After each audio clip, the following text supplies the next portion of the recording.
podcast is part of the No Phony Podcast Network, the home of independent awesomeness.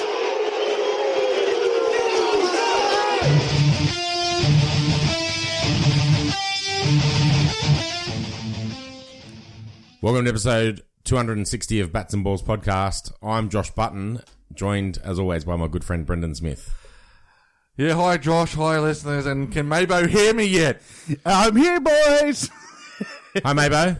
How are you, boys? I mean, I'm not going to say that I'm the producer of the show, but without me, you wouldn't be able to hear me right now. So, I mean, you can draw whatever conclusions you want. And without me, you'd be still looking for the episode number. Because you needed a sheet to find it. We've missed you, pies. How are you, Mabo? Thanks for filling in for me. Yeah, no, it's been good. You were out filling in for me again today because I've watched almost zero football. I think Brendan has too. And no, I watched a fair bit, thank you very much. And the number one tackle of the week was one Pies Button over here in the no-man basketball match with a decapitation of a player. Makes Adrian Morley look bad, but... JBL, with his clothesline from hell, would have been impressed with Pies' effort. Well, JLB... look, JLB. I'll tell you what. That's me. Say it every week. More calls is better. Basketball referees who referee down at local stadiums, more is more. Because you run into a situation like we had a Monday night where they call nothing and then everyone gets super physical and then people wind up landing on the ground. And that's not good for anyone. So look, just call more fouls. Call more fouls and then people won't get agitated for no reason. So I'm sorry to the guy who might have got hurt. Are you really sorry? Oh, yeah. Look, no one likes to get hurt in basketball, but he didn't. I don't think I got his head. I think I just got caught up with his arm and he got off balance and landed on the ground. So, was it a send-off material? Oh, no, it was towards the end. It was the end of the game anyway. No, it was the last play of the game. Yeah. A very angry and frustrated Pies who tried to ankle tap four blokes, threw four elbows in, decided he wanted to go all WWE at the end of the game. Yeah. I reckon he was 1 second away from climbing up on top of the basket and coming down with a 5-star frog splash. My grandfather's from Gympie, and I was drawing on the Queenslander spirit of if you can't win the game, win the fight. Now, Mabo, there's a Twitter post going around with the incident. You go and have a look at it. But the fact that Pies gets there and gives him the "you can't see me" while he's on the ground shows he was all up for it. Yeah. I just want to know what frustrations you had on the day. I'll tell you what it was. It was poor officiating and not making calls, and it started with a horrible call when nothing but ball was hit. That was the worst part to it. Very frustrating. The one call they made was when I actually blocked a guy as clean as I've ever hit a ball in my life. Yeah, no body, no nothing. And I can throw a shoulder in and get away with it. Brendan shoulder charged a guy and he got called for a travel. And then there was another one. And there was one foul in the game. I said, I just went into foul mode. I didn't care in yet. And I just stuck my arm out and just hit the guy across the chest. And Pies just starts laughing. Oh, it has to be called a foul. He says. As I'm standing there, I just stuck my arm out and wrapped my arm pretty much around him like a tackle. And he's like, that has to be called a foul. They didn't call that one, eh? No, they did. Oh, they did. He just started laughing. There was blatant ones they didn't. I elbowed a guy in the head accidentally, but I caught him in the head with an elbow. Put my hand up. The game stopped, and then the ball just went out, and we played on. I'm like, what's going on? And then you got penalised for boxing out. And then I boxed out a guy a little bit too rough, and got called for that. Yeah, just anyway, we're not here to talk about park basketball. Yes, we are. Go and have a look at our Twitter feed at Bats and Balls Pod. You'll see these incidents. You just watch the Pies. AKA JBL, clothesline from hell. Yeah. And when you go into it, zoom right in because to see the guy's head hit the ground first was hilarious. As long as he got up and walked away, everything, all's well that ends well. That's true. Yeah, not our finest moment. Tell you what though, I was buggered from, I was blowing hard after about 5 minutes of that game. I was spent, Mabo. I don't blame you. I had a massive weekend. I went, up to Lake Macquarie. We stayed at Wanji Caravan Park, me and a few mates. And, I went up there Friday afternoon and got home Monday. So 3 nights up there at Wanji and went fishing a couple of days out on the lake. It was good. Kayak fishing. Yak Hunters Australia had their round 2 of the kayak fishing series on the weekend. So that was good. I didn't place terribly highly, but I did catch a 67 centimetre flatty, which was fantastic with 10 minutes to go in the competition. So I didn't catch a flathead for 11 hours and 50 minutes. Caught my first flatty with 10 minutes to go, and I was frantically casting trying to get my bag of 2. Unfortunately, didn't get another flatty, so just stuck on the 67 centimetres. But fantastic weekend, and well done to all the winners, and thanks to all the sponsors of that event. It was great. And if you're into fishing and you're into kayak fishing especially, check out Yak Hunters Australia and get on all their Facebook pages. They've got a Facebook page for every state, and also just Yak Hunters Australia and the kayak fishing series. And if you're into kayak fishing, you've never been in a competition, join the Yak Hunters. There's always someone there willing to give advice and that. And it's a really good bunch of people involved. Fantastic. Shall we get straight into it, Pies? Sure. Got our time limits we've got to keep to. All right, go for it. Okay, NRL we're going to start with. Straight into the big stuff, right? The first game, the Panthers against the Storm. Panthers 12-10. Went down to the last minutes. That was on while we were doing the show last week. It come down to the last dying seconds of that game, and there was bad calls going everywhere. But Panthers get the 2 points over the Storm. Dragons 38, Sea Eagles 12. We've got some stuff to talk about in that game coming up. Rabbits 26, Roosters 16. Roosters with a few injuries. Warriors come back from nowhere against the depleted Raiders 34-31. The Broncos over the Bulldogs in a ball fest 24-0. Maybe you'll be happy. Always, mate. Always. Eels 28, Sharks 4. Sharks, same again. Lots of injuries in that one. And I think there was 5 head knock checks, concussion test in that game. The Tigers 24, Knights 20, and Titans 44, Cowboys 8. Now I need to go back to the Canberra Warriors game. New Bats and Balls champion. The Warriors are the Bats and Balls champions, and we've had 4 different champions, I believe, now. Is that correct? Yep. I think no champion has held the belt longer than a week. Wow. There you go, eh? Yep. Yeah. So, did you? I don't think you saw the Panthers Storm, but Mabo, I dare say you saw a little bit of it at the end. Maybe I saw the last 10 minutes. Yeah. We'll do on the show. So, from what I saw on the replay, it was a pretty good game. But Burton was outstanding for the Panthers. Yeah. Well, I tipped Storm because of Cleary being out and that. But Burton had a great game. That'll be a good pickup for the Dogs next year. I saw the extended highlights that Fox were running throughout the weekend when they show the replay highlights. So I've seen those. So yeah, the last chance of a try where Justin Olam got held up.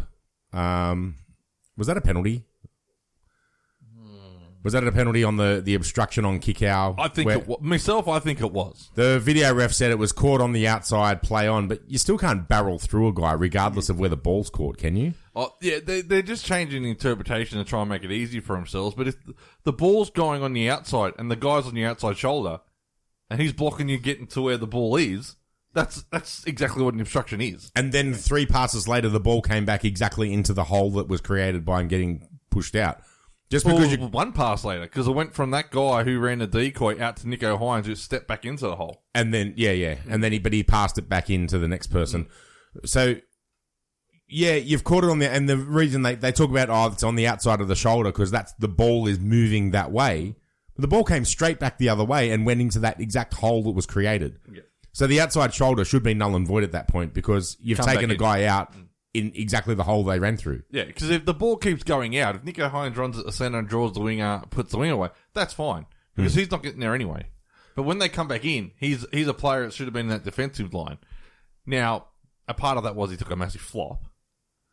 No, he ran straight through him. Nah, he took a flop. He flopped as well, and then lied there for about 10 seconds and realised the ball's coming back in. I've got to get back on my feet and start running. He was playing for the penalty. Monumental effort to get back up and make the try-saving tackle, though. Oh, yeah, absolutely. Huge. But he was playing for the penalty and didn't get it, and then realised I had to get back on my feet and get back in the game. I would suggest that's not just playing for the penalty, though. Like, he had relaxed his body because he was about to move to the outside. It's a guy that's 9 foot tall. And he's an immovable object. We just talked about park basketball. I'm not a flopper in basketball, but a guy dropped his shoulder into me and I fell down. Like, sometimes you're just off balance or you're looking for something different and you get hit. You go down. They're trained to flop, mate. regardless of whether it was a flop or not, you can't. He ran through him at speed and took. And the only reason they said it was no penalty was because the ball was caught on the outside. The ball came straight back to that same hole. It's a penalty every day of the week.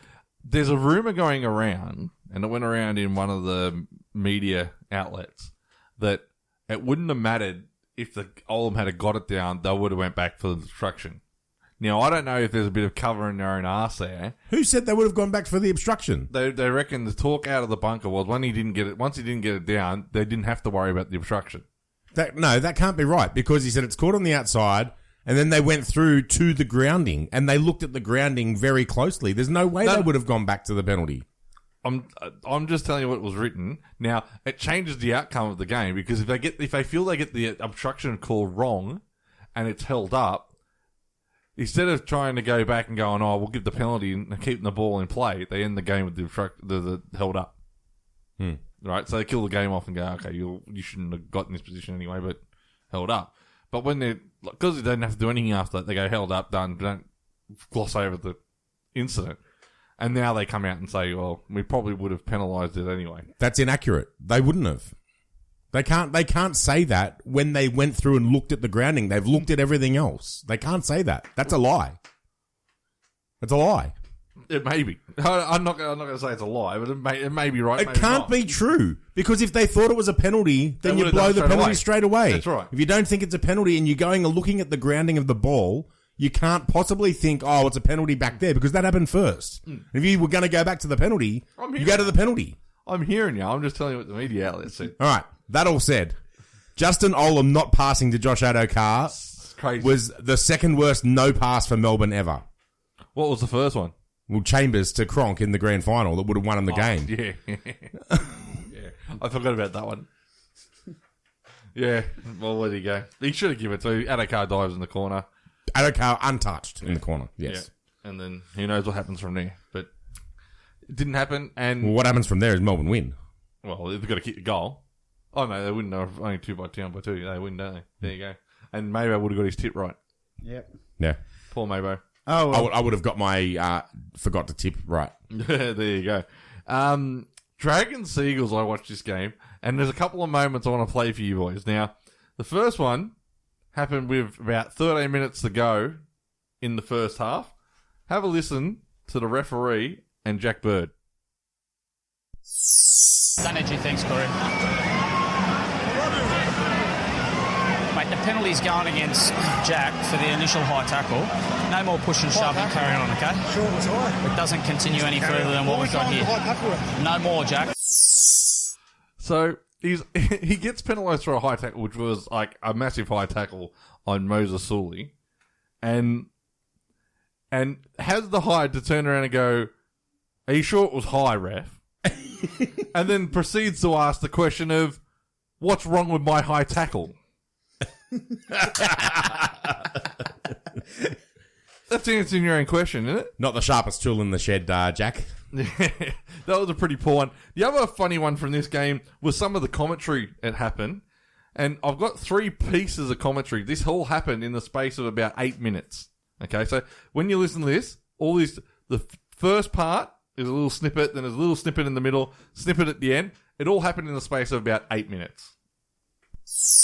And there's another loose ball to Manly. Geez, they've made some errors in this first half. Down to about 20. Yeah, try and encourage. 9 in total. 9-3 the errors. Far too many. Work in, Andrew. Seagulls completing just 7 of 15 sets. At this point of the game, the Dragons, by contrast, 10 of 13. Right. Manly have had some chances. Tackled 21 times to 3 in the opposition 21. That is remarkable.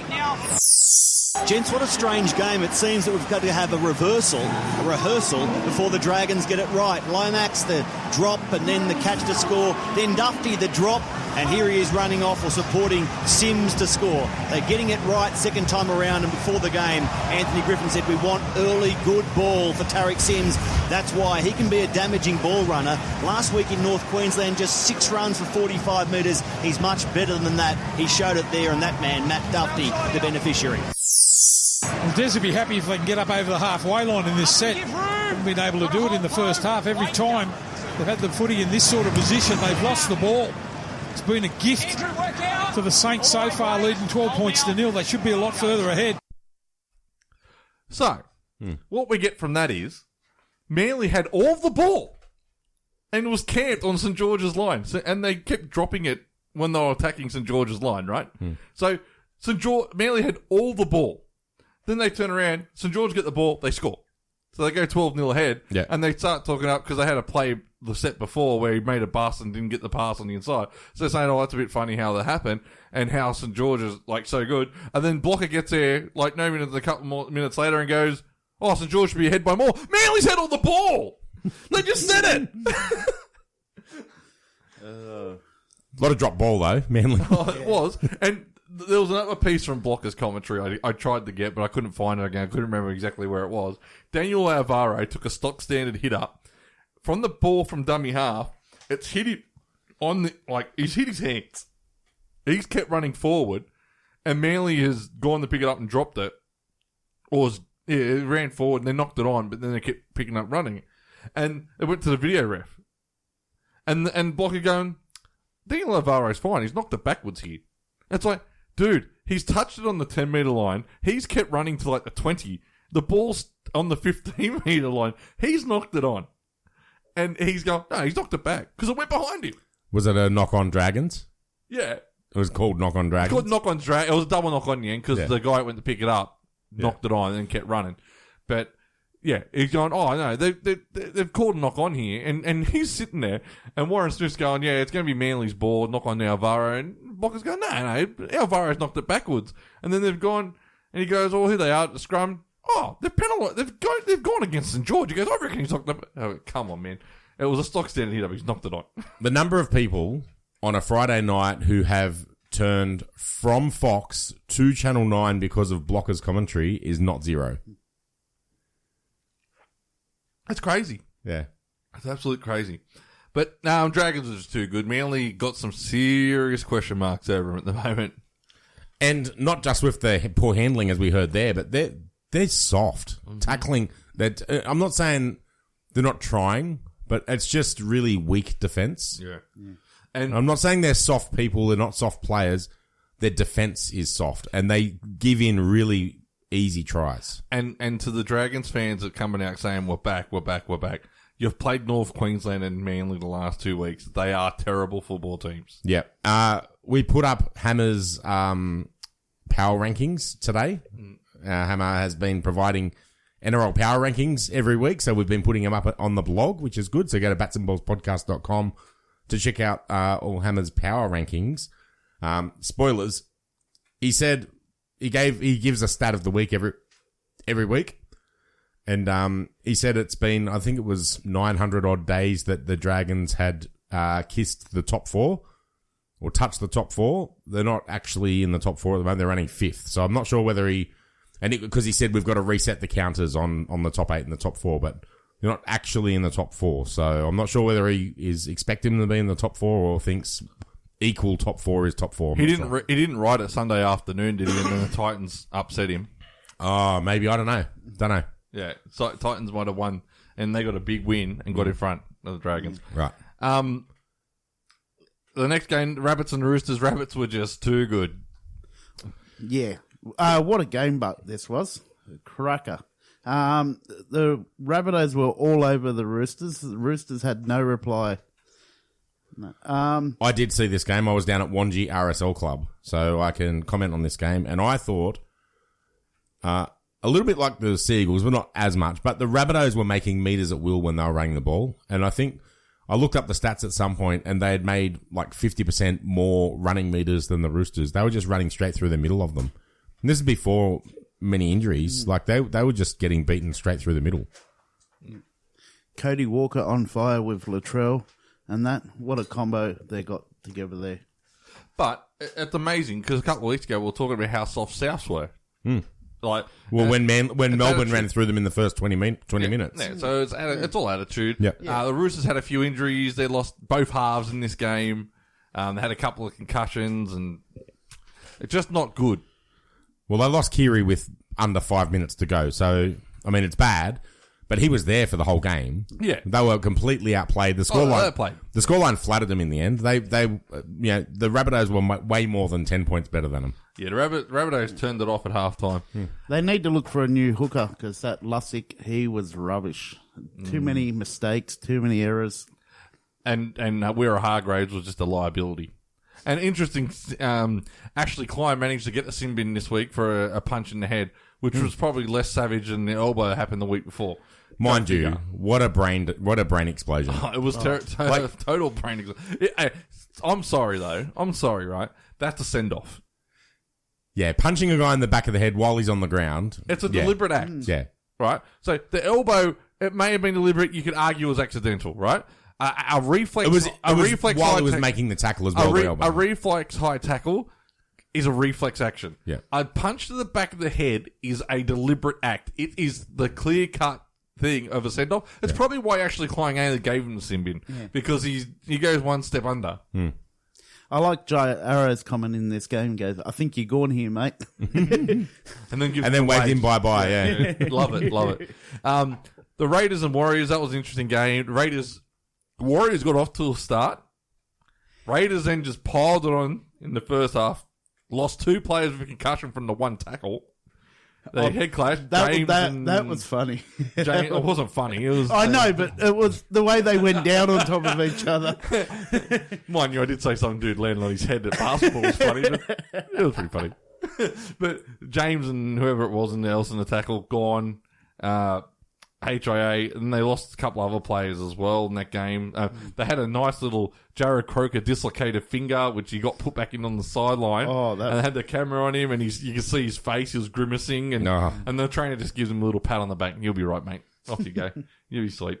But they got out to 31-10, I think, lead, and then the Warriors went bang, bang, bang, bang, bang, and got in front, 34-31. And then Rapana tried to score a try in the last second, and Tuivasa-Sheck come out of nowhere and saved the day. Yeah, the Superman dive got him. Yeah, Superman dive got him. And, the Warriors get the win there. Mabo, Broncos 24, Bulldogs 0. And the only winners from this game were the people who got to go home at the end of it. All the people who got to change the channel. Okay, yep. That first half was a comedy of errors, I got to admit. But 259 days since our last victory, which was against the Bulldogs. So I don't know what I've been waiting for longer on that. So it's good that the boys are there. They got high spirits now, and time to take down the Storm this week. Fair enough. You're dreaming. You're dreaming to start, but the Broncos were. It was the most ordinary game of football I think I've ever seen. You're saying something when New South Wales Cup's more interesting than an NRL game. As a Bronco fan, I got to say, ordinary is an understatement. That was mod league football. You could throw a bloody blanket over those boys. And all the Broncos. And you know what the sad part is, Pies? With that win, the Broncos went ahead of Melbourne on the ladder. Well, and Melbourne's played some decent football this year. And they're under the Broncos. This tells you how bad the NRL competition is this year. Well, Melbourne have played Souths, Penrith and Parramatta. Like they played some pretty good opposition. Yeah, but the Broncos have played the Bulldogs once and it got ahead of Melbourne. Like it's a disgrace. But it's only going to be 1 week because after this week, Brisbane will be so far under Melbourne it won't be funny. The Bulldogs made us look good. That's what the thing was. It was just took that one little play by Sarko. And the rest is history. Pies, they kicked off the Bulldogs. I know you didn't see this game. No. They kicked off, and I think it was 18-0 at this time. They kick off, they do a short kick off, it goes to Coates, who just catches it and runs the length. Like, just runs. Runs his 50 metres and scores, or 60 metres and scores. Not a hand put on him. Like, how does that happen off a short kick-off? I don't know. He jumps up, catches it, no one touches him, and he scores. Even Deedon comes on 7 minutes to go, touches the ball, runs away, scores a try. No, terrible. It was an ordinary game of football. Bulldogs have scored 16 points in the first 3 rounds, and that was all in round 1. Yeah. Yeah, it's not looking good for them. We'll go to a decent game. The Eels 28, Sharks 4. Sharks a bit unlucky that the score blew out in the end. They hung in there, had no one on the bench in the second half. I was a little bit worried that the Sharks were going to pull it out of the bag in the end because the Eels took a long time to really assert their dominance. They were dominant the entire game in terms of field position and controlling the ball, but weren't putting points on the board. And I was worried about that, but they ground them down and in the end ran away with it and looked pretty good in the last 20 minutes. But the Sharks were shot by then. Oh, they were toast. Yeah. They were toast. I agree with you. Say, it's one thing, they're getting their job done, but Parramatta. Like, even Brisbane in round 1, they didn't really, it took them a long time to win the battle in that game. The Melbourne game, same thing. They had to come late in the game. They actually went tied. Like, they're in front the whole game, but they have equal, and then they scored again to win it. I like the fact that Parramatta are getting the job done in these tight struggle game, but I'm a bit concerned not putting teams away. They're not doing a Melbourne and putting the team away early, a weaker team away early. And that's my worry going into a team like the Tigers that could throw the ball around and get something happen. But other than that, I'm happy for a grinding victory. The Tigers Knights game was an interesting game on Sunday afternoon. That was a high-scoring game and went end-to-end, and the Tigers got it done in the end. Couple of interesting calls, and I'll go back to the Raiders-Warriors game again. Ricky Stewart had a fair spray at Paranara about the last try being a forward pass for the Warriors, or the second last try being a forward pass. It was 100% a forward pass, right? But all these Canberra fans saying it cost them a game, you got to look at the whole game before you make a comment like that. Sure, it was a forward pass, but, and there's another game in the AFL I want to bring up something like this because everyone's saying the guy got hosed and that. You got to watch the whole game. You got to look at all the bad calls in the game. In that game, the fullback from Canberra, Clockstad, gets tackled on the sideline and puts his foot in the touch. And the touch, he doesn't put his flag up. Warriors would have had the ball 10 metres out on the attack. Do they score there? You never know. You never know, right? So you can't go, that forward pass shouldn't have been given as a try, but I'm not going to worry about the Clockstad putting his foot in the touch and the touch not putting his flag up. So it's a two-way street. Now, in this game, the West Tigers game, Dane Laurie, it wasn't a great weekend for touch judges. And the Canberra game, I can forgive him because he's doing what he's told to do and keeping the 10. Right? So if he was down where he should have been at the ruck, he would have seen his foot go on a touch. But because he's on the other side, he's hiding behind 2 players, can't see the foot touch the line. So that happens. The Tigers game, the Knights put a 40-20 in. The ball's rolling into touch. Dane Laurie sticks his hand out, knocks it back in the field of play, runs off out of the field of play, around behind the corner post, jumps in the air, catches the ball mid-air, and then runs back into the field of play. Without putting his feet back in the field of play? Correct. So he's out. He's out. Ball? Yeah. Play on. Really? Yes. So there's situations there where Newcastle can cry foul over that. Yeah, okay. So that was another poor call. It was a bad weekend for touch judges in that regard, but yeah, West Tigers got the job done. A needed win. They needed one win. They needed to start getting some points on the board. But how was Brooks? Brooks played a pretty decent game in this one. Yeah, I told you he would step up. Kicking game wasn't too bad. Was this still his first game back? Second, okay. Because I think him and Brooks together is a lot better than whatever else they can put on the park.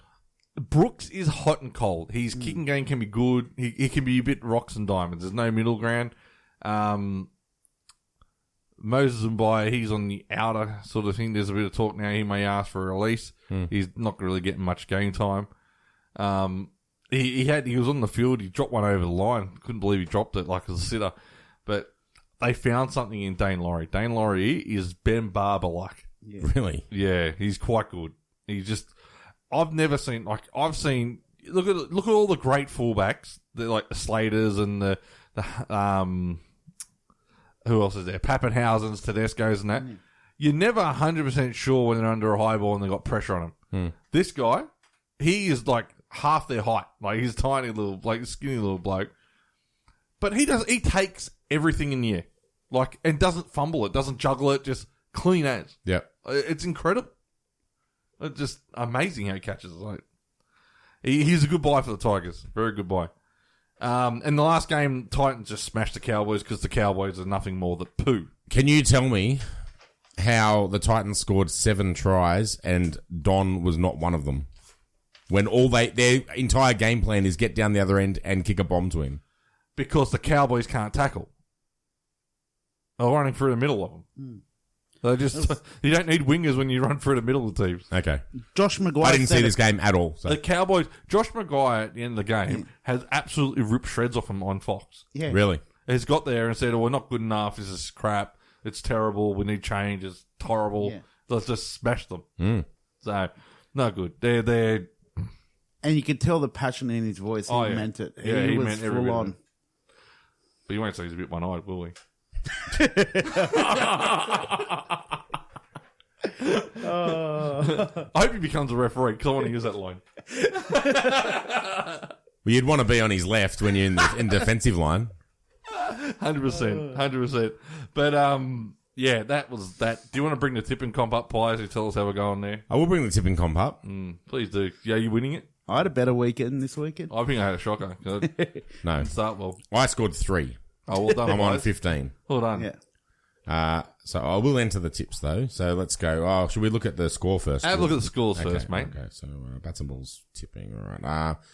Panthers. I don't like how it only gives you half of their name.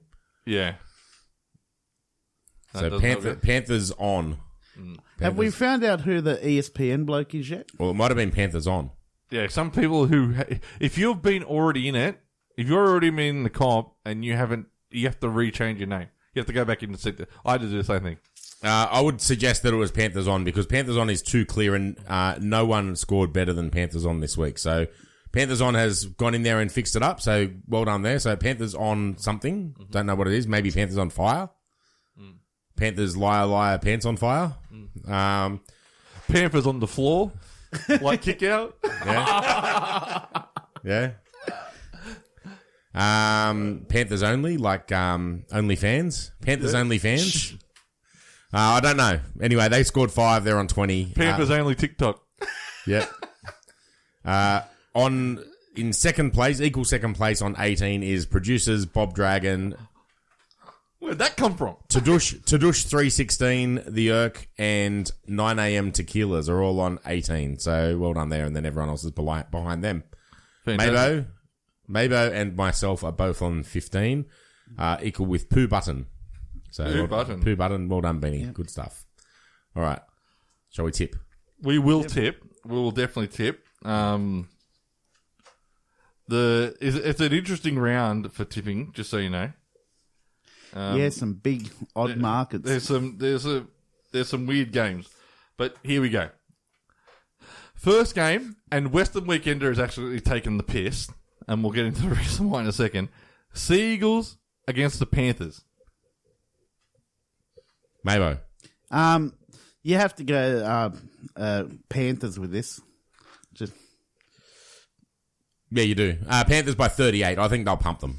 The Western Weekender today come out and said, even though this game's between first versus last, it's going to be closer than we all think. Bullshit. This is going to be a cricket score. The Panthers are going to win by plenty. Plenty. Manly have been getting touched up by sides that aren't that good. Yeah. Penrith are good. Panthers are going to smash them. Next game is not going to get much better. Good Friday game, so it's a 4 o'clock game. The Bulldogs against the Rabbits. Let's just say the Rabbitohs for mine. If the Bulldogs don't score again, that'll be 3 straight games of 0 points. How long until the crucifixion of Trent Barrett? Can't be far. Rabbitohs, comfortably. Yeah, I'm going Rabbits as well, and there's every chance I'll be doing 13 plus, 13 plus, 13 plus, 13 plus in the first 4 games, and just throwing that in as a multi. There's your multi of the week. Next game, here's another 13-plus game. Storm versus Broncos. Broncos by 13. You can't possibly say that with a straight face. You tip Parramatta all the time. Yeah. We're actually good. Hey, we won a game. Well, looking at the ladder, Brisbane are running 10th and Melbourne are running 11th. We're good. Melbourne, comfortably, please. Melbourne by plenty. Yep. By plenty. Next game, Sharks versus Cowboys. Well, I have to go Sharks. They've got a few injuries, but Cowboys are just rubbish. This game is slated for Sunshine Coast Stadium. Have they moved this game yet? No, these games have changed. I'm glad you brought that up. This game, I think they're both getting played at Cogra. This one and the Titans game? And the Titans game is a double header. Okay. This game is not on at 5:30 as my sheet says here. It's on at 5:15. Yep. And the game that's meant to be at 7:35 has been pushed back to 7:45. So they can get them out of the change room, put the other team in or whatever, get them away from the ground sort of thing. Yep. Okay. Yeah. So, so this game, so it's just 5:15, Sharks versus Cowboys. At Cogra. I believe it's at Cogra, yes. Okay. Let me have a double look. But while you're doing your tips, I'll tell you. Now, a point was brought up. Oh, maybe you go first, Sharks and Cowboys. Yeah, I tipped Sharks. Yeah, I will also take Sharks. And while Brendan looks this up, this story is that Cogra? The point was made on Twitter, and it's a good point. I don't know about the Sharks and Cowboys situation, but the Titans and Canberra play again around round 16. It's around the end of June 29, I think is the exact date.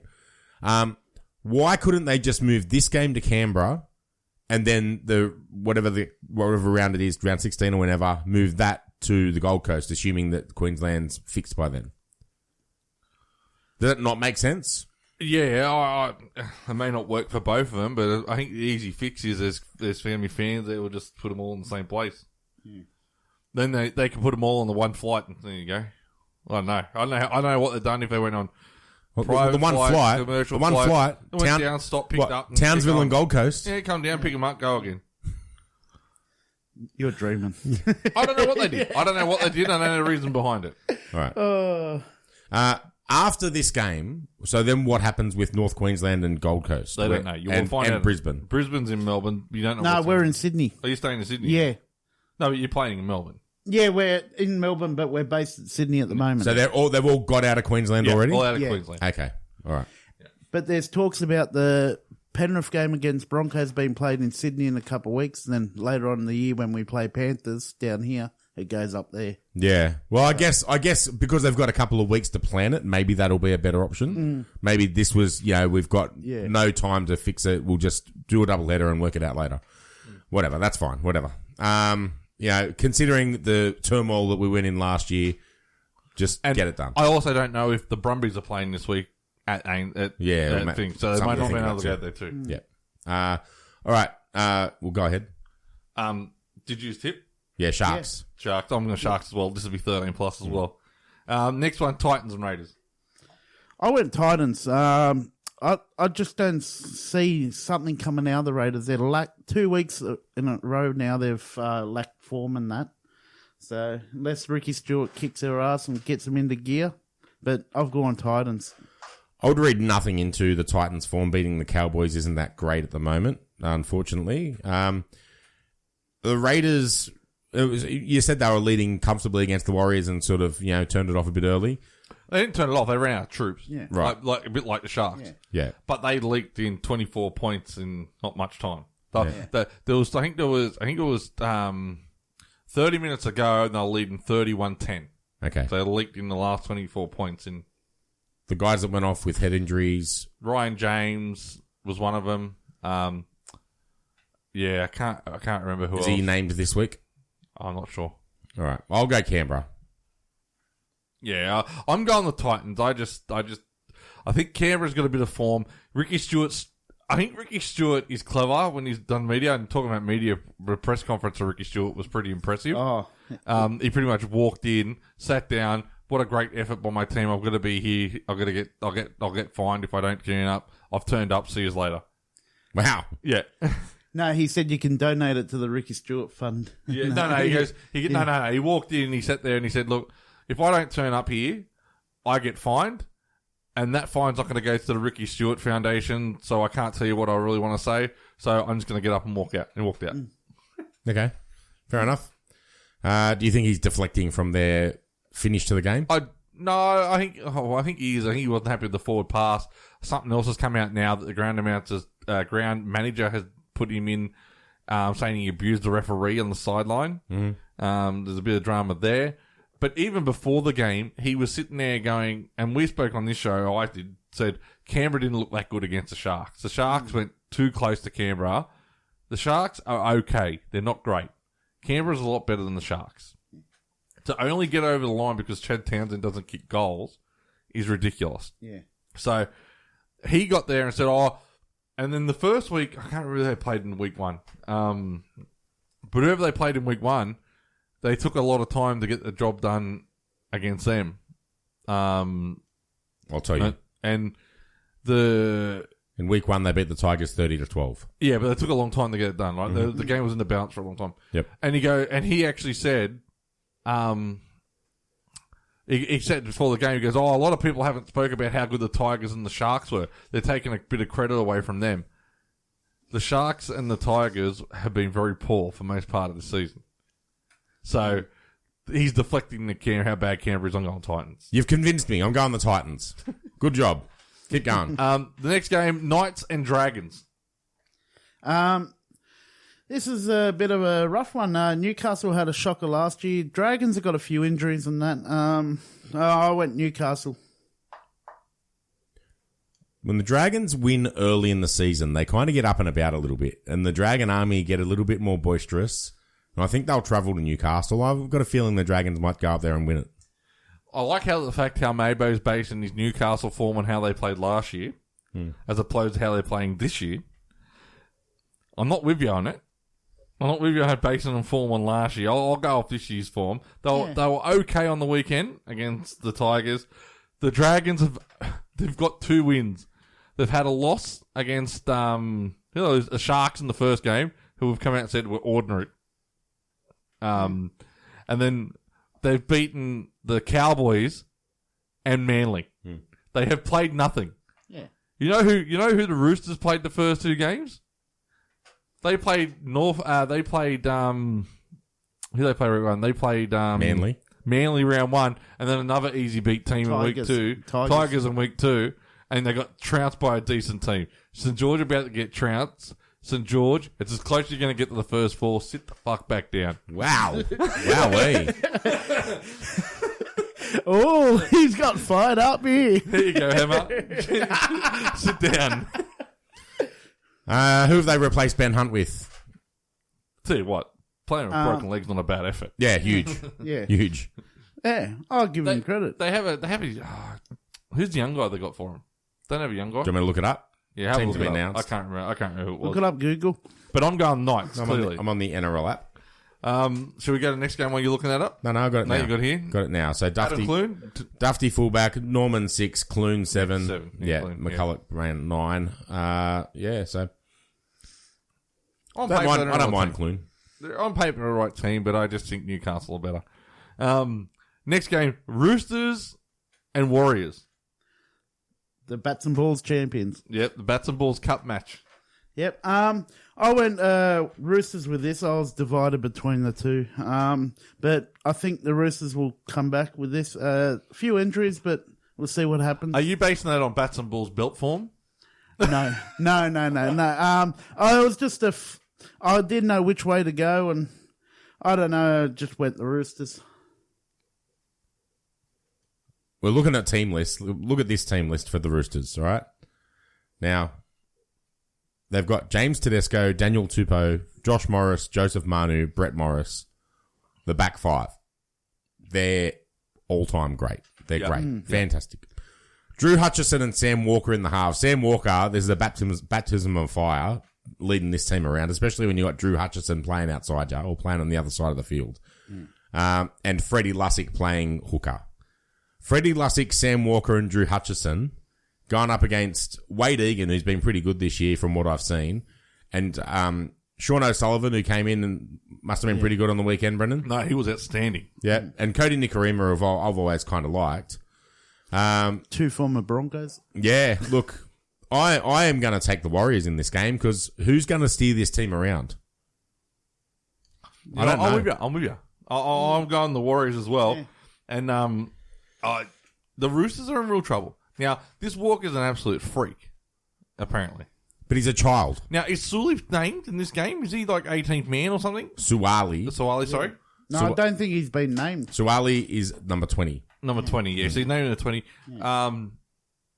They had a bit of problem with his paperwork, so they had to resubmit it. Go figure. Roosters. This is meant to be the most professional club in the league. Yeah.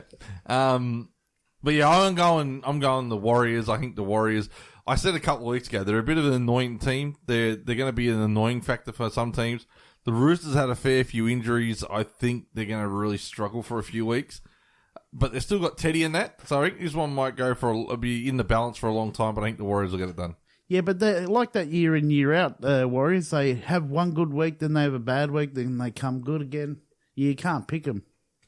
Anyone who can stay away from home like they have and still be going well deserves a bit of I'll tell you what, I picked them for the wooden spoon. I'm pretty comfortable saying they're not going to get the spoon. There's at least a couple of teams that are worse than them. I'm happy to say that the two teams I had for the bottom two, I think one may not be down there as low as I thought. I think they're a little bit better than that group.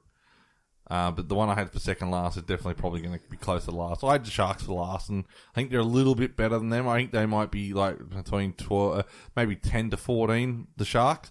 But I think it's nearly down to a 3-horse race, the spoon already. I'm liking my tip at the moment. Actually, the Broncos might be in that battle too, but I think they're a little bit better than some of them. I think it's maybe a 4-team race to the spoon. It's probably Broncos, Cowboys, Bulldogs, and Manly at the moment. I've got Manly for the spoon, so I've said that from the get-go. And the last game of the round, West Tigers and the Eels. Which we'll be at. Yep. Yeah. I'm pretty keen for this game. Love the Easter Monday game. Been moved from our jungle. They can't cop it. Going out to ANZ Stadium, which is also their jungle. Unbelievable. They've got so many jungles. Yeah. I didn't think there was that many jungles in the world. Yeah, I've just seen that they've named the stadium back to Stadium Australia again. ANZ now. It's been named Stadium Australia again. I've gone Eels for this year. I just can't write them off. They're just playing great football. I've always called it Stadium Australia. I'm going Parramatta. Well, I might go for Parramatta. All right. And the last one, the Subway question. Are you keen as honey mustard or keen as mayonnaise? I'm going keen as honey mustard. Honey mustard is always the way to go. Yeah, honey mustard. Now, the ladder, as it stands after, 3 rounds? Only 2 undefeated teams at the moment, much like this time last year. The Panthers and the Eels are on top. Panthers being number 1, Eels being second. The Battle of the West. Then there's a whole bunch of teams on 4 points. You got Roosters, Titans, Dragons, Raiders, Rabbitohs, and Knights who round out the 8. And then the Warriors in 9th on 4 points.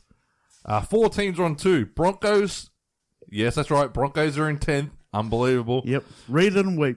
Mind you, probably round 3 last year, you were probably in the top 8. Yeah, you were doing 2-1. Yeah, well, they had that 2-0. That massive win against the Cowboys. I'm like, how good are the Broncos? Darius Boyd was tackling everything, and then the wheels just fell off. No, we won against the South, then COVID come and destroyed everything. Yeah, and then the Eels come out and finish you. Yeah. That was it. You were 2-1 this time last year. You're in a worse position. You're in 10th. Storm is also on 2 points in 11th. Sharks and 12th. Tigers on 2 points make up 13. And the last 3 teams are Cowboys, Bulldogs, Sea Eagles. Now, Cowboys after 3 games is negative 68. Bulldogs are negative 67 for the Cowboys. Bulldogs negative 68. Sea Eagles after 3 games, negative 82. Is Des cooked as a coach? Well, he just signed a new contract, I think. Oh, gee. That is a bizarre extension. Now, that's the NRL part of this. Here's Supercoach. Let's not worry about Supercoach. No, we love Supercoach, and we're going to do it, right? Sheer Carnage got the win over Pies. Pies had a shocking start. Turtles into Sewer. I love it. Love that name got a win as well.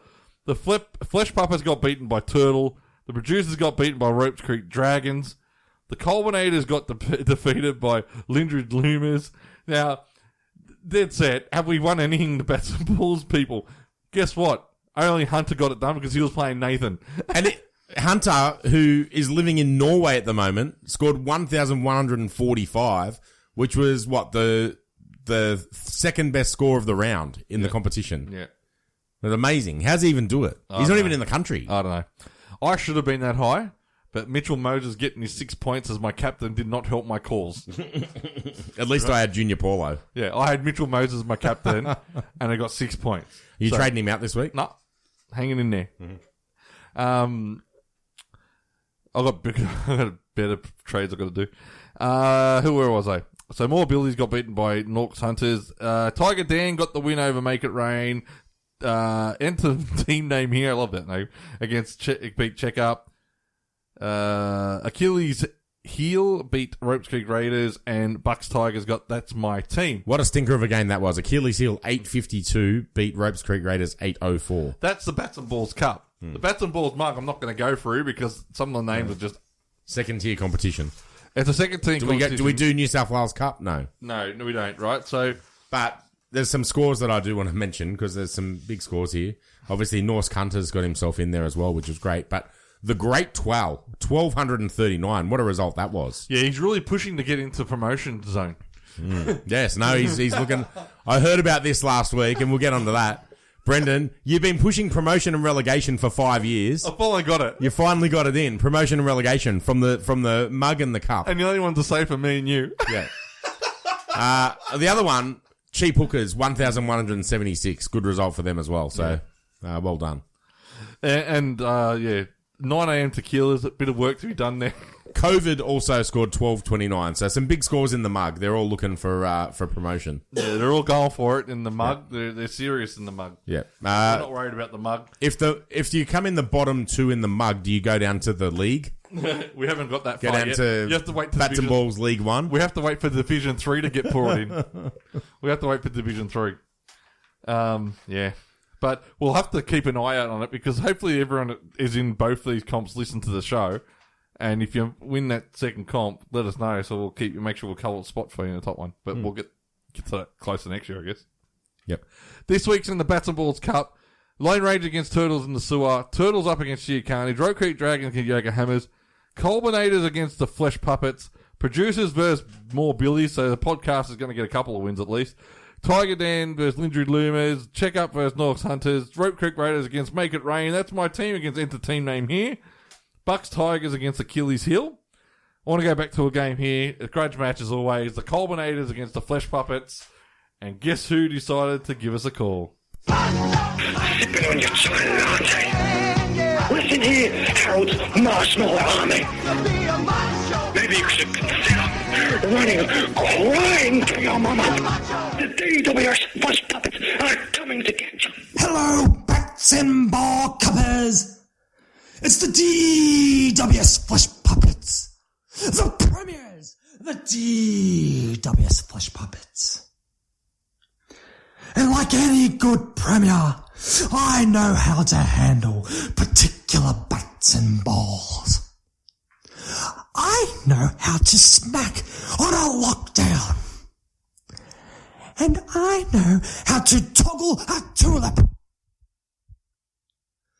This week, the Flesh Puppets, we're up against an experienced coach in Colby. Experience in losing. The only time the Colbinators have won anything is in the $2 raffle when he proceeded to not sell any tickets. So get ready, Colbinators, to feel the pain.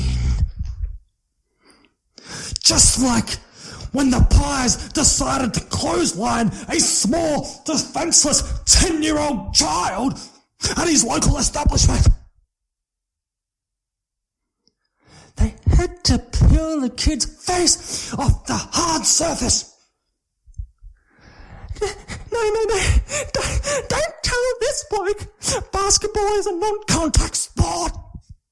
Even his shorts make contact with the ground.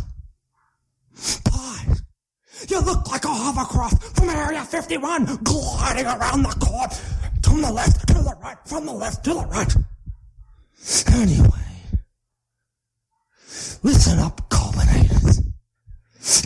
ready. Throw those sheets over your head and hide shivering all night. Because the DWS Flesh Puppets are coming to get you. Sipping on your chocolate latte. Listen here, Harold's marshmallow army. Maybe you should consider running a crime to your mama. The DWS Flesh Puppets are coming to get you. Yeah, he's lost it. He's lost it. Hey, UFO. He's mad. He's mad as a cunt thing. Hovercraft. He's as bad as a cuss thing, that kid. I just want to let you know, though, that Colby also sent us an email. How the hell we go after that, though?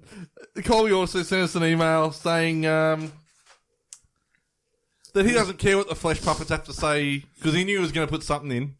He said, I don't care if the Flesh Puppets say something tonight, just let him know that the Colbinators are going to stick to the field, and I'll get the job done there. So I don't know what that means, but whatever. But Pies, you look like you're doing it tough over there right now. Wow. That was some of his best work. The pilly space off the floor. Again, if you want to see the contact that Pies made on some dude's head, go to Twitter. It's there. You can't miss it. At Bats and Balls Pod. Oh, well done. AFL Pies, tell us the games. Games. All right, I didn't see much of this. I'm sacked from this, so. All right, here's the scores. Thursday night, Collingwood 16-10-106 beat Carlton 13-7-85. See how I did that, Mabo? So you say the winning team score, winning team and their score, then the losing team and their score, not Carlton, Collingwood 85-106. Anyway, so Collingwood beat Carlton. Right. Thanks for filling in. I appreciate it. Come on. I let him go. I just come back anytime. I want Mabo to have his own style. Come back anytime, Mabo. Geelong 12-9-81 beat Brisbane 11-14-80. The hovercraft telling you move logic what to do. Yeah. Sydney 18-13-121 beat Adelaide 11-22-88. Port Adelaide 18-11-119 beat Essendon 9-11-65. Melbourne beat St Kilda 12-19-91 to 11-7-73. Gold Coast 14-14-98 beat North Melbourne 5-9-39.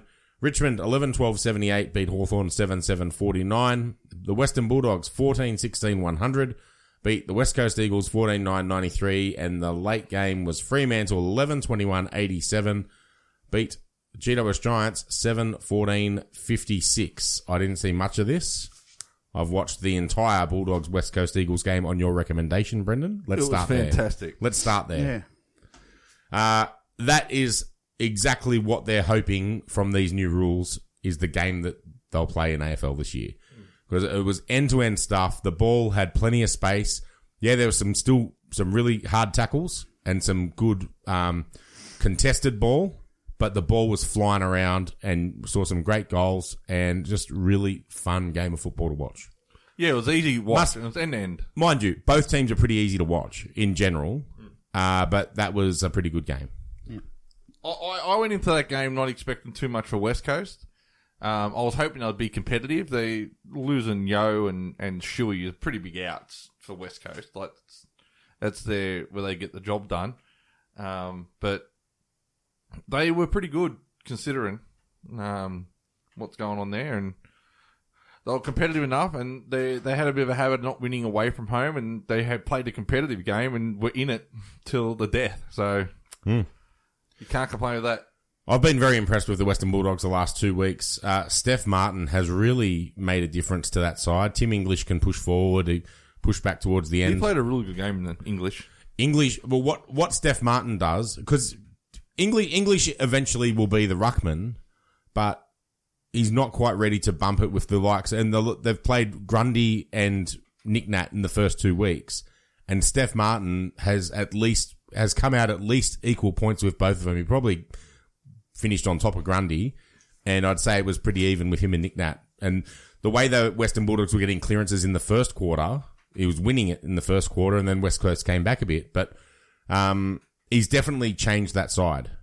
And the midfield they've got, we was talking about it before, but Jack McRae, Marcus Bontempelli, and Dunkley, and then Treloar on the outside. They're really, really good through the middle there. And they're going to be hard to beat, that team.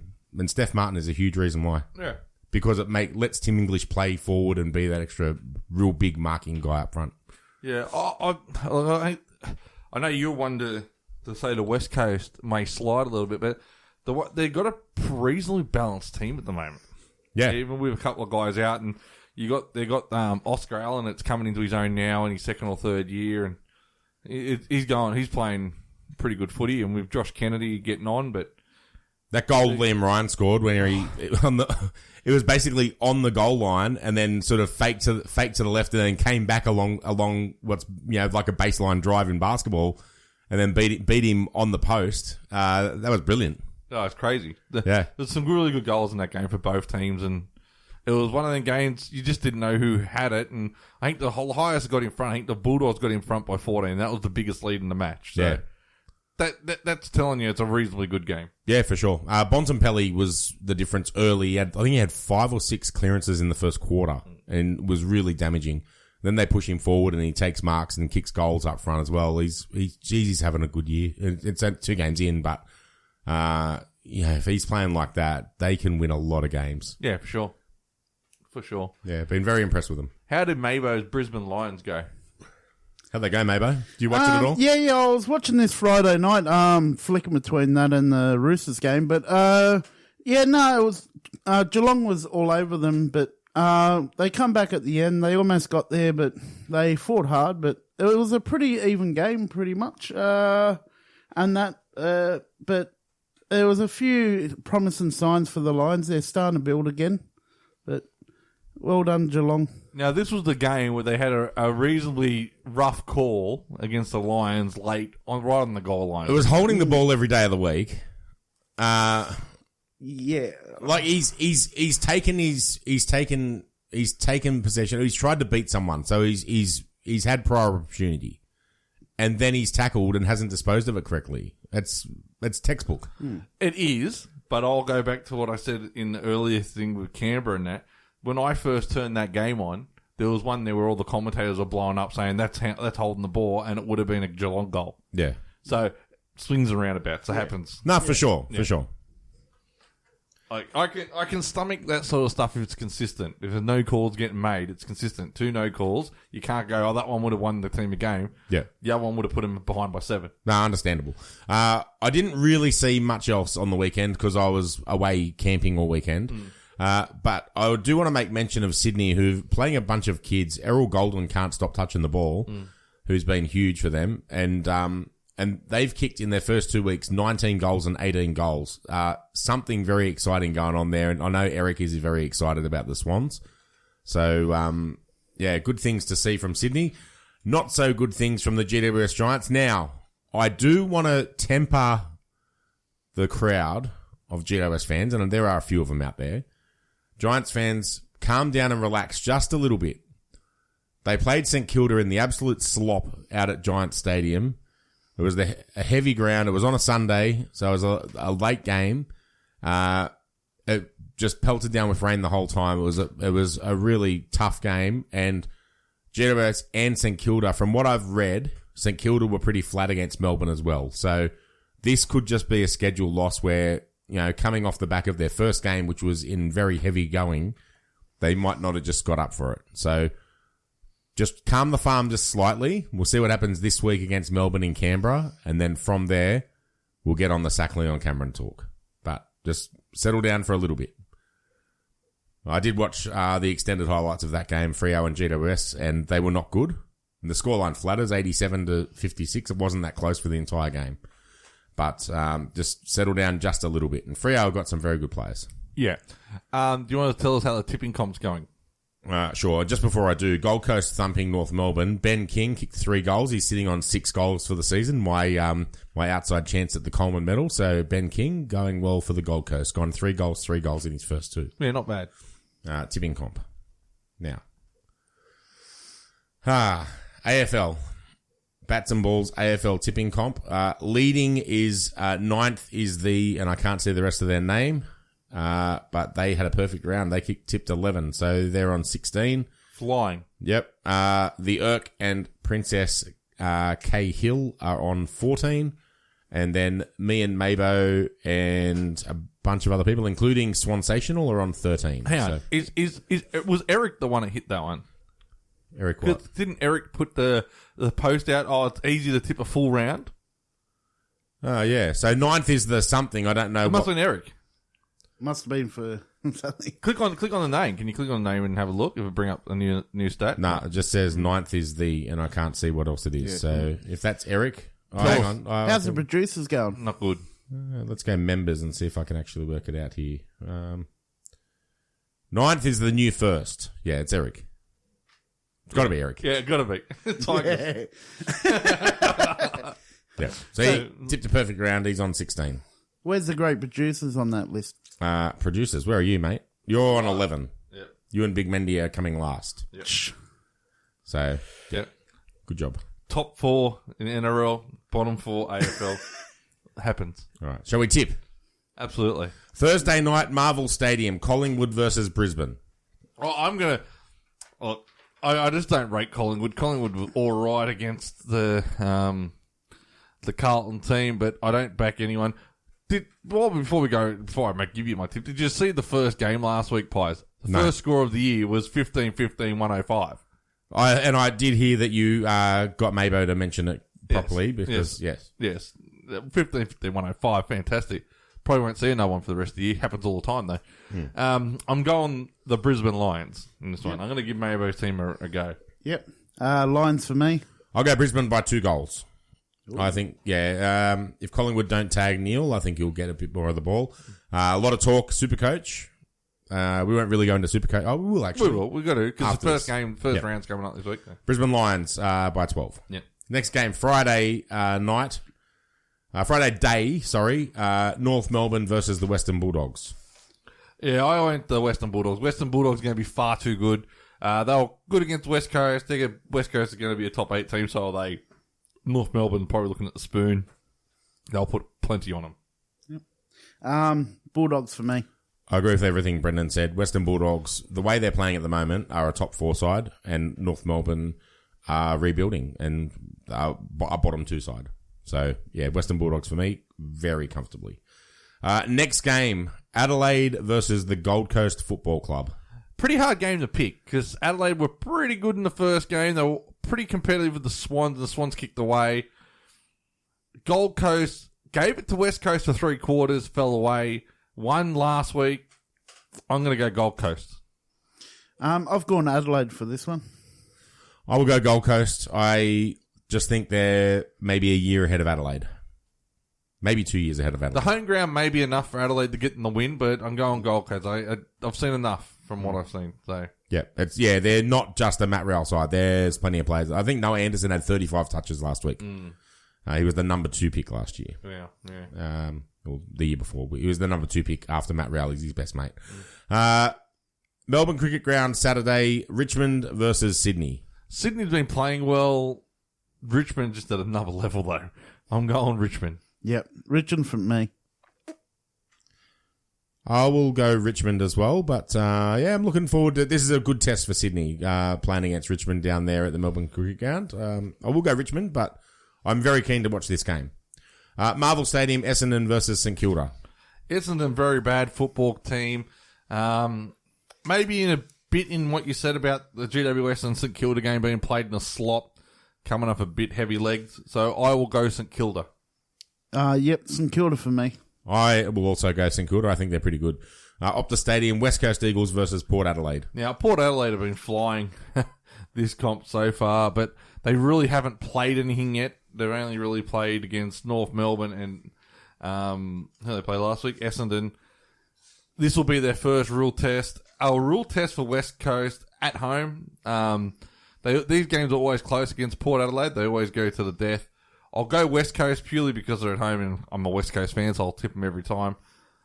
But it's a good test for West Coast, and West Coast have played a GWS team, a Gold Coast team on the up, then Western Bulldogs, Port. If they come out of this 2-1, they're looking pretty good for this season. Port for me. I am tipping Port, but West Coast form is pretty good. I think Gold Coast are better than a lot of people think. And the game against Western Bulldogs was very entertaining. And I think Port are going to play a similar brand of football. I think this will be a really fun game to watch as well. I'm going to go Port because I think they're the best team in football. I just worry that Port may have a bit of the Roosters round 3 in them. After coming off 2 easy wins and expecting just everything to fall in place for them. Whereas they may not have had much pressure on any kicks, and where all of a sudden you got pressure on you is a bit different. That's where I think West Coast, if they're smart, they can get them. Yeah. The only thing I'd say to that is that the experience they do have is a lot in their forward line, and I think they can kick the goals. So I'll go Port. Sunday afternoon, Carlton versus Freo at Marvel Stadium. Yeah, I'm going to Carlton. Carlton's going to bounce back. You've got to get one. Carlton for me. I'm going to go Fremantle. I'm not convinced about Carlton. I think Freo was a pretty good win. Yeah, why not? Freo. Manuka Oval, GWS versus Melbourne Football Club. Now, I'm going to see if I'm the curse for GWS. The first 2 weeks I've tipped against them. I'm going to tip with them this week, and if they win, it's all thanks to me. No, I've gone Melbourne with this one. Probably all thanks to their players. No, it'll be all thanks to me because I jinxed them against St Kilda, and I went against you last week purely because I wanted you to lose, and then I decided to jump back on board this week. And if you get the win, it's all when I tip you win, and when you don't, you lose. I think they go all right at Manuka, so I'm going to go GWS. MCG Monday afternoon, Geelong versus Hawthorn. I think Geelong win that easy. Yep, Geelong easily. You know what? These games are always closer than you think, and Clarko every now and then can just pull out some kind of special game. They really shouldn't win, but I'm going to go for Hawthorn in this game. I think he can get them up. And, of course, I'm as keen as honey mustard. Yes, you are. The latter, Port, there's 5 teams undefeated. So Port, Richmond, Sydney, Melbourne, and the Bulldogs. Gold Coast, West Coast, Fremantle round out the 8.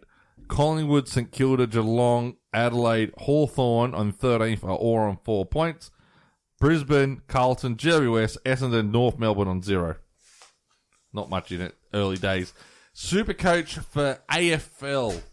Round 1 of our Bats and Balls Cup competition. A miracle is against Lick Balls. Great name. Oliver's Twisties against Perfect Idiots. Oh, no, I'm not even going to go through some of these names. They're terrible. Get on the cruises. Producers. Do the producers one. The Froths. It's the Froths. Producers versus the Froths. Hydroxy Queen. Must be a Richmond fan. Hydroxy Queen versus Beardy's Bombers. Mm-hmm. St James FC versus Swansational. Newcastle fan, I imagine. The Megrams versus Get On the Cruisers. Get On the Cruisers. Fraggle Rockets against the Swansons. Lone Rangers against Thunder Smith, and Shorty's Bad Boys, Brian's team, who I know, Brian, against the legendary Hawks. So, Supercoach. Brendan, I do want to talk about Supercoach because... Tell us how good your team's going. Oh, my God. Because they're going a lot better than mine. I'm a lot better at AFL Supercoach than I am at NRL Supercoach. I'll give you the tip. My AFL Supercoach team, and I'm going to bring it up. I've got to go to home to bring up the exact rankings, but it's pretty good. Well, your predicted score is higher than anyone else's in our competition at the moment. Predicted score is 22-15 currently. Well, you must have done something, because on my score, he's got 22-42. Yeah, I've done something, that's for sure. But you actually lost 30 points. Yep. Yep. Currently, I am ranked 1,438. Wow. In the top 1%. That's not bad. Yes, last week I scored 2287, which was top 4%. Total rank 1,438. That may be the highest I've ever been in AFL Supercoach. Fantastic. Very happy with my team. Fairly killing it. The only concern I have is Lockie Neal, and I am holding. And not only am I holding against Collingwood, who may not tag, I'm putting the VC on him. I'm tipping him to have a bust-out game, and everyone who traded Lockie Neal out this week, you can jam it. I'm backing him to the hilt. Fair enough. Lockie Neal, 40 touches, a massive game as VC for me. That's what I'm going. And then my captain's going to be Marcus Bontempelli against North Melbourne, who I think could have a monster game. I'll give you a tip. It's very hard to do AFL Supercoach when they're not putting the teams out on the same night. Very hard. Oh, it's ridiculous. It's absolutely ridiculous because I don't know who's playing what, and I'm not that clean on the AFL, so I'm just sitting there going, I've got so many guys are not playing. It's ridiculous. Absolutely ridiculous. Yep. I have only had to make 2 changes this year. The first one was a force change. Dangerfield rubbed out for 3 weeks, so I went Dangerfield out, Dusty in, which got me $100,000 or about $60,000 or something. And Dusty scored 120 on the weekend, which was great. So I didn't lose anything there. Actually saved losing money when Dangerfield goes down after he's played 3 games. And then this week I'm doing Oliver Henry, which was probably a misstep, out, and Chad Warner, who's been killing it for the Swans, in. So they're the only 2 changes I've made to my team so far. And I am holding Lockie Neal. That is my advice. Hold Lockie Neal because I think you've paid $721,000. He might go down a little bit in price, but you trade him out. I'm backing him to be a top 8-10 midfielder by the end of the season. It's just a sunk cost at this point. I'll cop the loss in value because I still think he's going to score well. And I'm hoping we see it Thursday night. I'm going to back him in. Back in the champion. I'll tell you what, I've got problems everywhere in my AFL Supercoach. I've got like 5 players injured now. So it's not great. I've got, and I've got like, it's a hard go. It's a hard slog.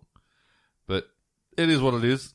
We'll get better as we go. I'll give you some of my favourite selections in my team. Jaden Short, who scored massive in the grand final, went huge in the community series game that he played. And he's gone 100 and 120 in his first 2 games, averaging 110. Great pick in the back line, Jaden Short for Richmond. Jack Steele, who was my tip for the Brownlow this year, went 123 in the weekend, averaging 107. I'm enjoying Jack Steele's work. And Clayton Oliver, who is somehow not in many teams at all. He's in, I don't know if it shows it on this. He's in 21% of teams, which is criminally low for a guy who's averaging now 127.5. So, yeah. A couple of my favourite selections. I'd like Josh Kelly to get more of the ball, obviously. And Lockie Neal, I would like to be able to break a tag at one point. So the most traded out players this week, Lockie Neal. Yep. 9.1% of trades. Yep. Wow. Huge. Or 9.1% down. Oh, it's a 13,000 trades out for him. So out of 9% of total teams is what it is. Yeah. Connor Downey is getting traded out. I think I've got him. I have him. I'm just going to hold. Yeah. He can be my donut guy. I don't think Hawthorn play a lot of Friday night games. Dangerfield, you know what? I'm holding this long. I might as well just wait another 2 weeks and there's no... I've got that much damage as it is. It doesn't really make a difference. Dangerfield. Harrison Jones is another one I think I've got too. Yeah, I've got him as well. He's getting traded out. Mm-hmm. And Anthony Scott. I'm holding Scott. He's a mid-forward. He's only 102K. Not averaging great, but if he stays in the side, he'll at least go up in value a little bit. And, there's bigger problems than Anthony Scott, I'm sure of it. The most traded in players. Errol Goulden. Let me guess. All right, I'll guess. Errol Goulden, number 1. No. He must have already been a bunch of teams. Must be a bunch of teams already. Yeah. Taylor Walker is number 1. Yeah, fair enough. Yeah. What's his price? At the moment, $298. Okay. The second highest one, James Jordan. Mm-hmm. Third, Chad Warner. Yep. Travis Boak. Yep. And Andrew Brayshaw. All right, I'll go through with them, all right? Brayshaw is a superstar playing for Freo, and he had a good game against GWS. Got a soft draw, though. James Jordan, who I started with, 123K. I started with him. Chad Warner, I did not start, so I brought him in this week, averaging 82, 144K forward. Mm-hmm. And who else was there on that list? Travis Boak, killing it, but Port Adelaide, soft draw, played 2 pretty easy teams to start off with. They're not going to get them every week, and it might start with a hard game this week against West Coast, so be careful of bringing Boak in. You're chasing last week's points. Yes, he's a gun, but doesn't tend to go consistently big. Has really big scores and then can drop off a little bit. Yeah, I've got a bit of cash, so I can fix some of my team up with this week with some of these players, so it's good. I will look at Downey because he's a midfielder, so I think my team, I have the ability to bring in probably a midfield or forward rookie if I want. So we'll see what happens there. If there's another one that I'm keen on, we'll have a look. All right, so trading in a midfielder. Errol Golden already have. Any other rookies that are there averaging well? Just going down the list. The next high averaging rookie in the midfield is... it's a bit far down. Yeah, I don't know. Braden Campbell is 189, which is a fairly high price, but I've already got him. So yeah, then we're looking at... I can't get Willem Drew. He's a mid-pricer. James Jordan is averaging 80. He's a 123. I've already got him. What about Taylor Walker, mate? What about his average? Can't afford Taylor Walker. Insane. Yeah, Lockie Young is averaging 75. He's a 202k rookie. I can't afford him, so I won't be going near him. So yeah, then we're looking at 144.5. That's insane. Sam Berry, 2 games, 117k, averaging 64. I've already got him. I've already got Tom Powell. So I've got all the big rookies going down this list. So the next one, yeah, and when you get looking, then you're getting into guys averaging about 55. So do I really want to make a trade for them, or do I just hold Downey and hope that he gets another game? I think I'll probably just hold Downey at this point. I mean, I could go for Stefan Giro, but he's only averaging 45. He had a 63 on the weekend, so he only had a 27 the week before. I think he was a reserve or were replaced. Yeah, not sure. Yeah. But yeah, no one else really setting the world on fire down there, so probably not going to make any other trades. I would think at this stage, I'll just go with the one trade. So that's it. Fair enough. I'm very happy with my team. So at this stage, I'll just preserve my trades. I've still got 28 trades left in the top 1%. Very happy with my team. I'll go through my team if you want. Very quickly. Before you go into that, that was traded, not players traded in, not players who are not in my team already. That's why some of the guys weren't in the list. Okay. Here is my current team. Lloyd, Laird, Stewart, Short, Clark and Highmore on the field. I went Lockie Jones, who's out for a few weeks, but if he gets a game for Port, I think he can score well. And Kazitsky, who is my emergency on the bench. Midfielders, Neil, Steele, Oliver, Bontempelli, and Kelly are my primos. Powell, Jordan, and Golden on the field. And then I've got Berry, Downey, and Scott. The rucks, I went Gawn, who bounced back with a 137 this week. Flynn and Meek. I think Flynn is one of the bigger rookies that everyone's going for at the moment, which is great. Dunkley, Martin, Zeeble, Campbell, Warner, and Brockman on the field in my forwards, and I've got Rowe and Waterman on the bench. That's my team. Not bad. Going pretty well. Got to be happy with that. Plugging along good. All right. That's it. AFL. Yep. So next, taking that off.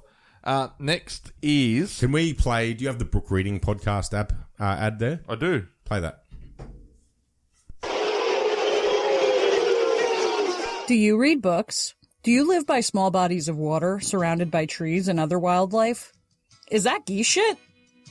If the answer to any of these questions is yes, you have found a home here at the Brook Reading Podcast. Each week, I read a book while nestled in my small New Jersey apartment and gaze out the window at a brook. Then I jump online, talk about it, ask for your opinions, and bitch about something for approximately 5 minutes. If you would like to join this madness, check out the Brook Reading Podcast on iTunes, Stitcher, Google Play, Spotify, or on the Radio Public app. Let's step into some animal feces together.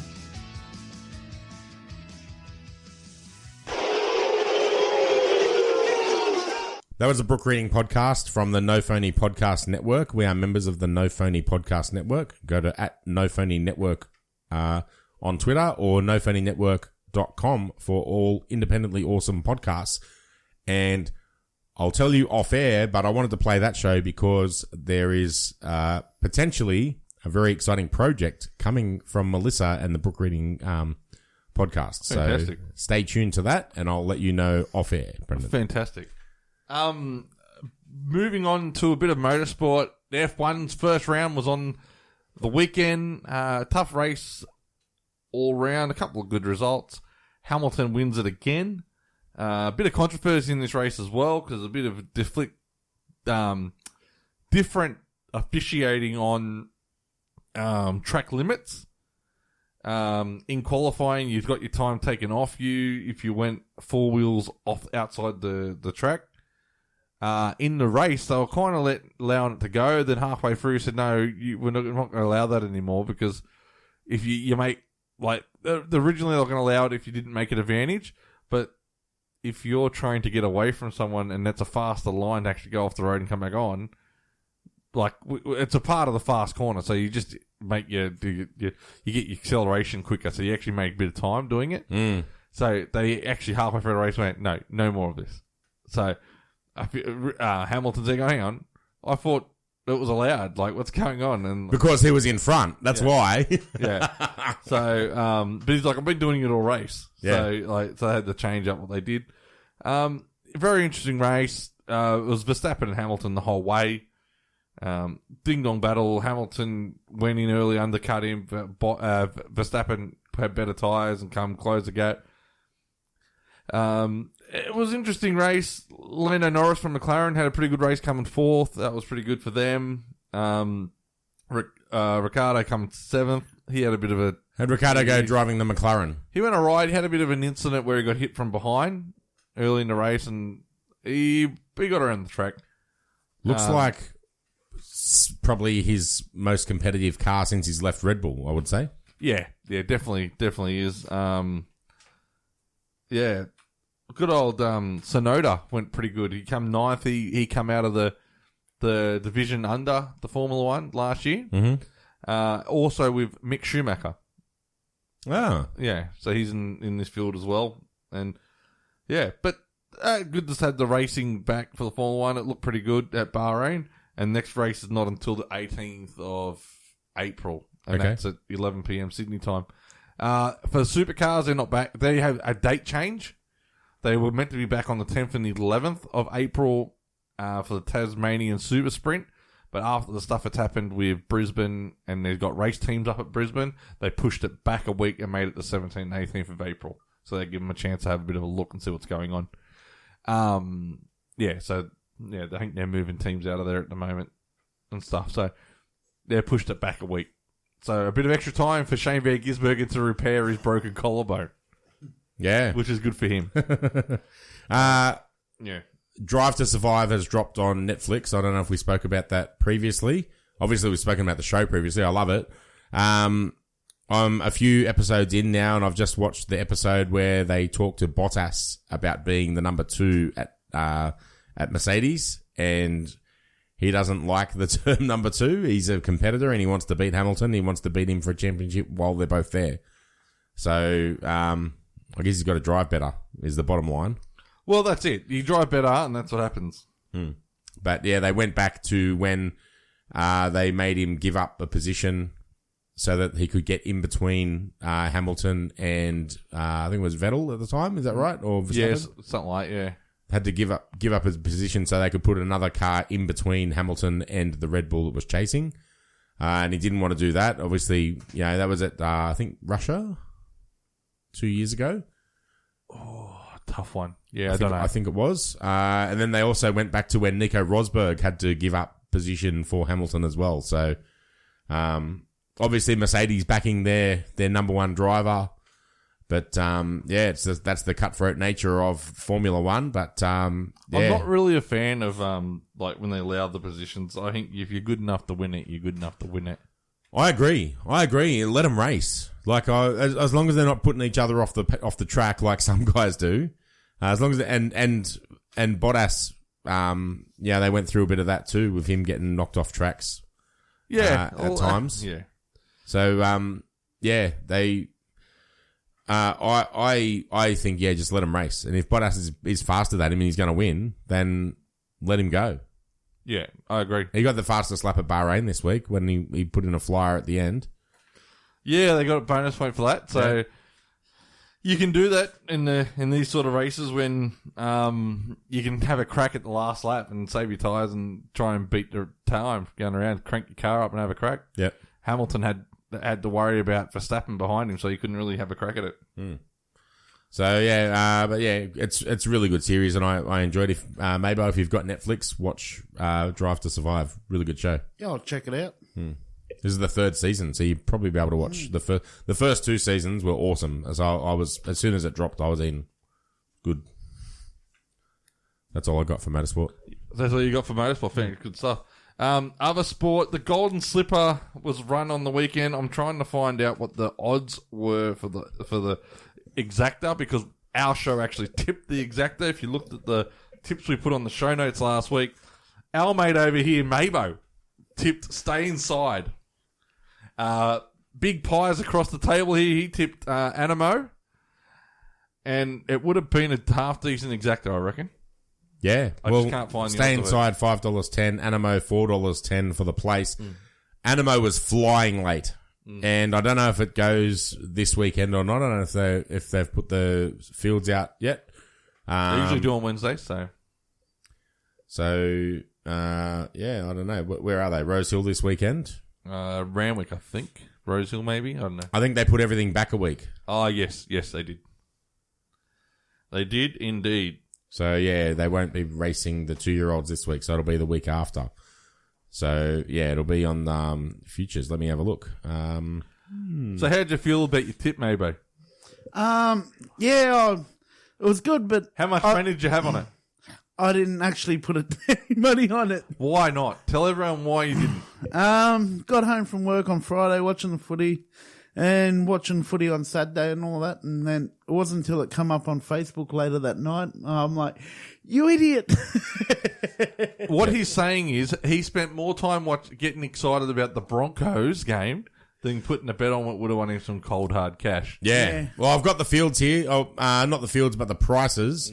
So they're not racing this week. So in 2 weeks, 2 weeks after the Golden Slipper is the Sires Produce, the English Sires Produce, and the favourite for that race is Animo at $2.80. Looked like it wanted more, wanted further. I think Randwick will suit. Big track, get back, run on. So $2.80 Animo in the Sires Produce, and in the Champagne, which is, so the Sires Produce is... Who else is in that race? One sec. The Sires Produce is on the 10th of April. So Animo $2.80, Sword of State $6, Halal $7, Tiger of Malay $8, Captivant $9, Lightsaber $9, Ingratiating $11 are all the that wasn't a bad run by that one. Ones. I reckon that's probably outside your odds. It came third the other day. It wasn't too bad a run. At odds, you might look at someone like Shakiro if it goes 34. But Animo I like in that, and then so that's on the 10th, and then the Champagne is on the 24th. So another 2 weeks following that, and Animo's $3.50 in that race. Halal $5, Sword of State $5, Tiger of Malay $6, Captivant $8. So they're all the ones under $10 in that race. And on the bubbles, do you reckon it's been named to win the Champagne Stakes? I would say so. On the bubbles is $15 and $4.60, and I reckon it's been bred and aimed at the Champagne Stakes. So if you like a bit of an omen bet, go on the bubbles at $15 and $4.60 in the Champagne. A nice poker term, on the bubble. Exactly.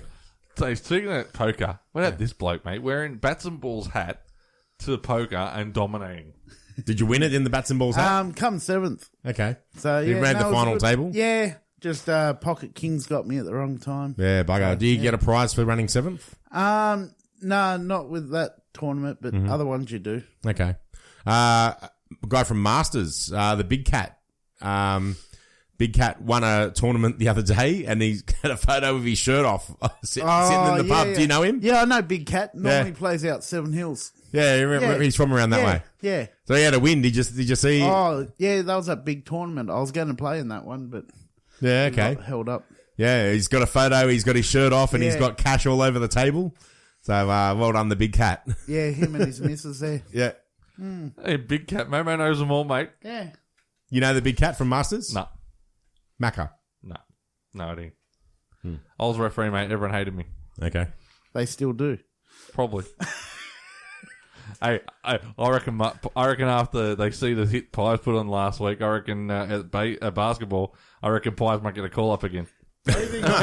Why do you think I'm drifting over more and more this way? I'm just waiting for the big coat hanger to come around. Mate, WWE will be in contact with you soon. I'll get you in the NXT. I'm available. Give you a workout. Yeah. No, that sounds good. WrestleMania coming up. Look out. Yep. What I lack in athleticism, I make up for in charisma. No, that's right. Fantastic. You'd be great on the mic. You do a good promo. Yeah. It's going from a 3-way to a fatal 4-way for the title. Yeah. I'll come out and I'll have just a paper bag full of pies and I'll just start scoffing them down.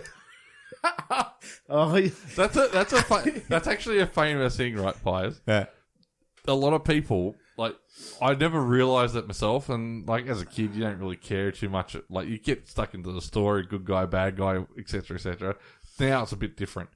But a lot of the stories you hear from a lot of the old wrestlers, like, I watch a few of them now, and they all get there and say the same thing.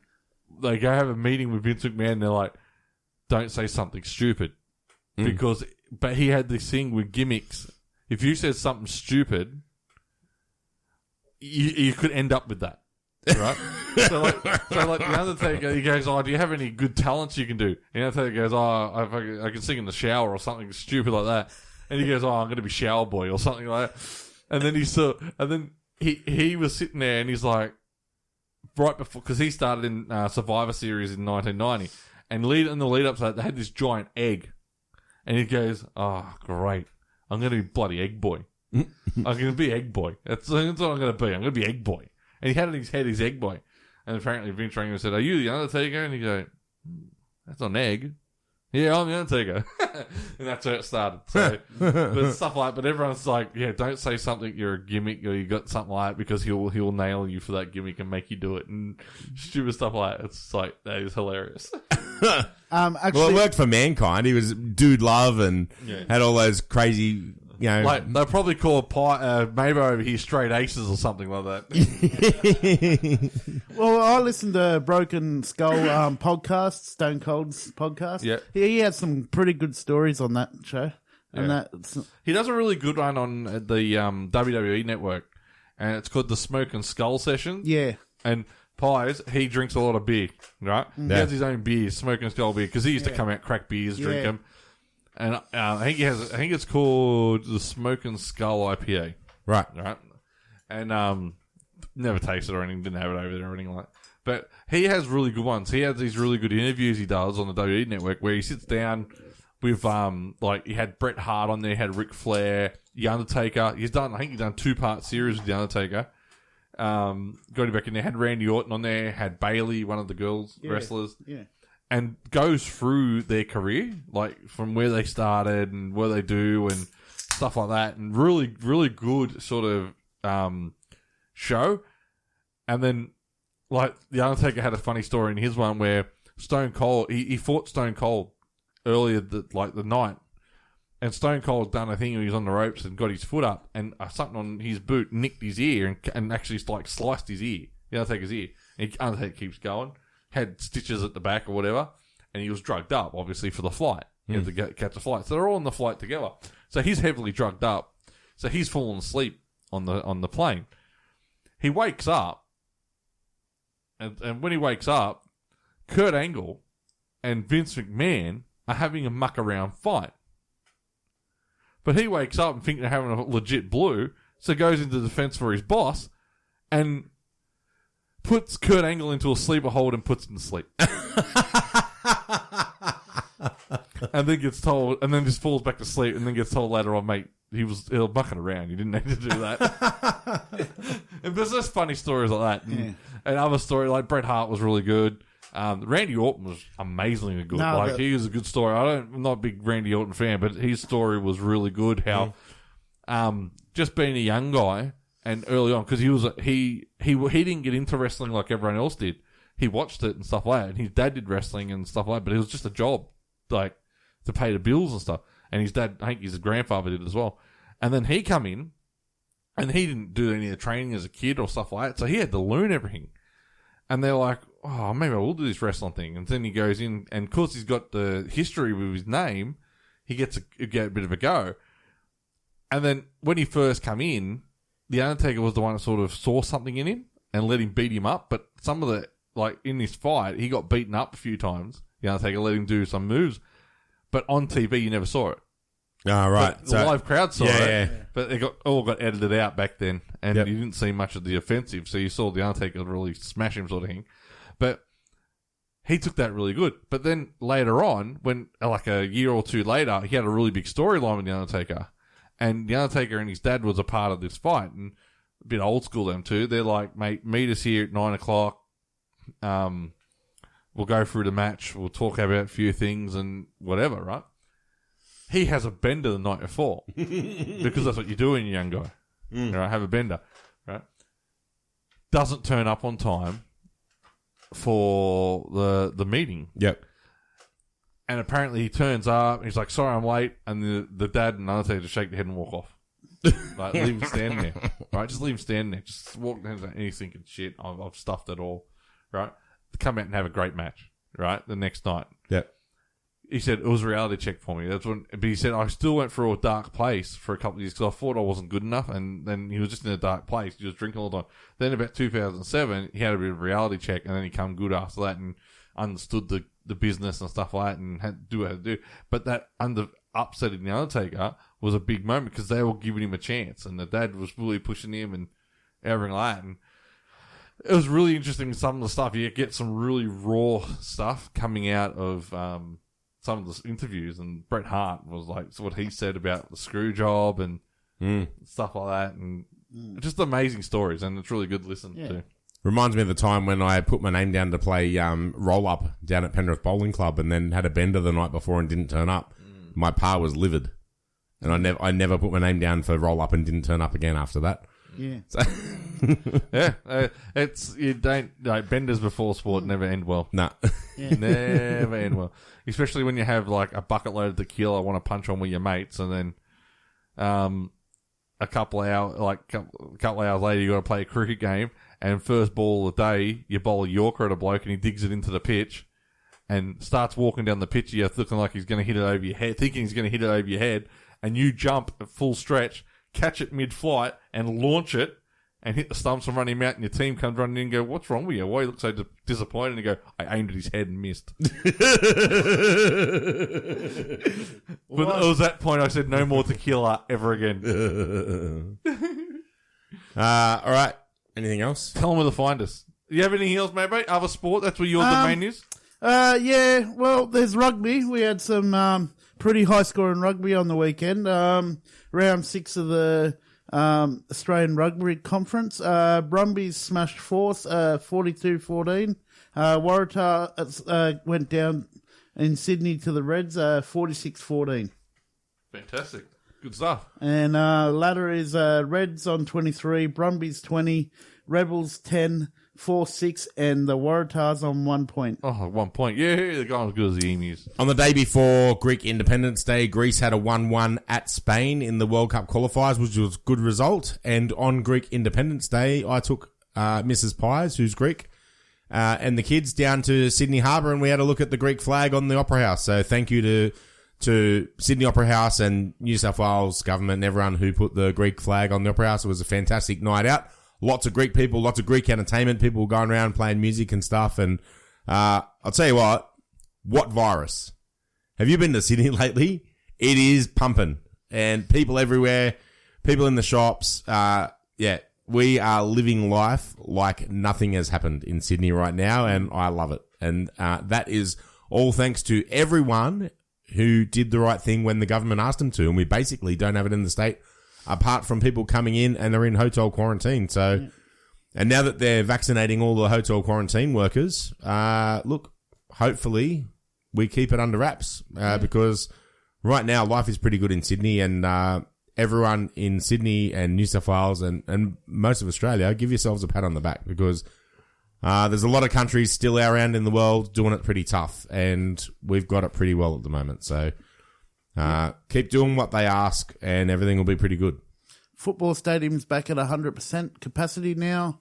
No mask on buses and that. No, everything's looking up. It's coming back to normal. Now, you brought up the World Cup qualifiers for the Euro sides. Yep. They played 3 games in a week. Yeah. Right? So the third game is tomorrow for some of these teams. Greece is actually sitting third. They only played 2 games. Who's in their group? 1 game. Greece. Yeah. Greece has Sweden, Spain, Greece, Georgia, and Kosovo. Kosovo. Yep.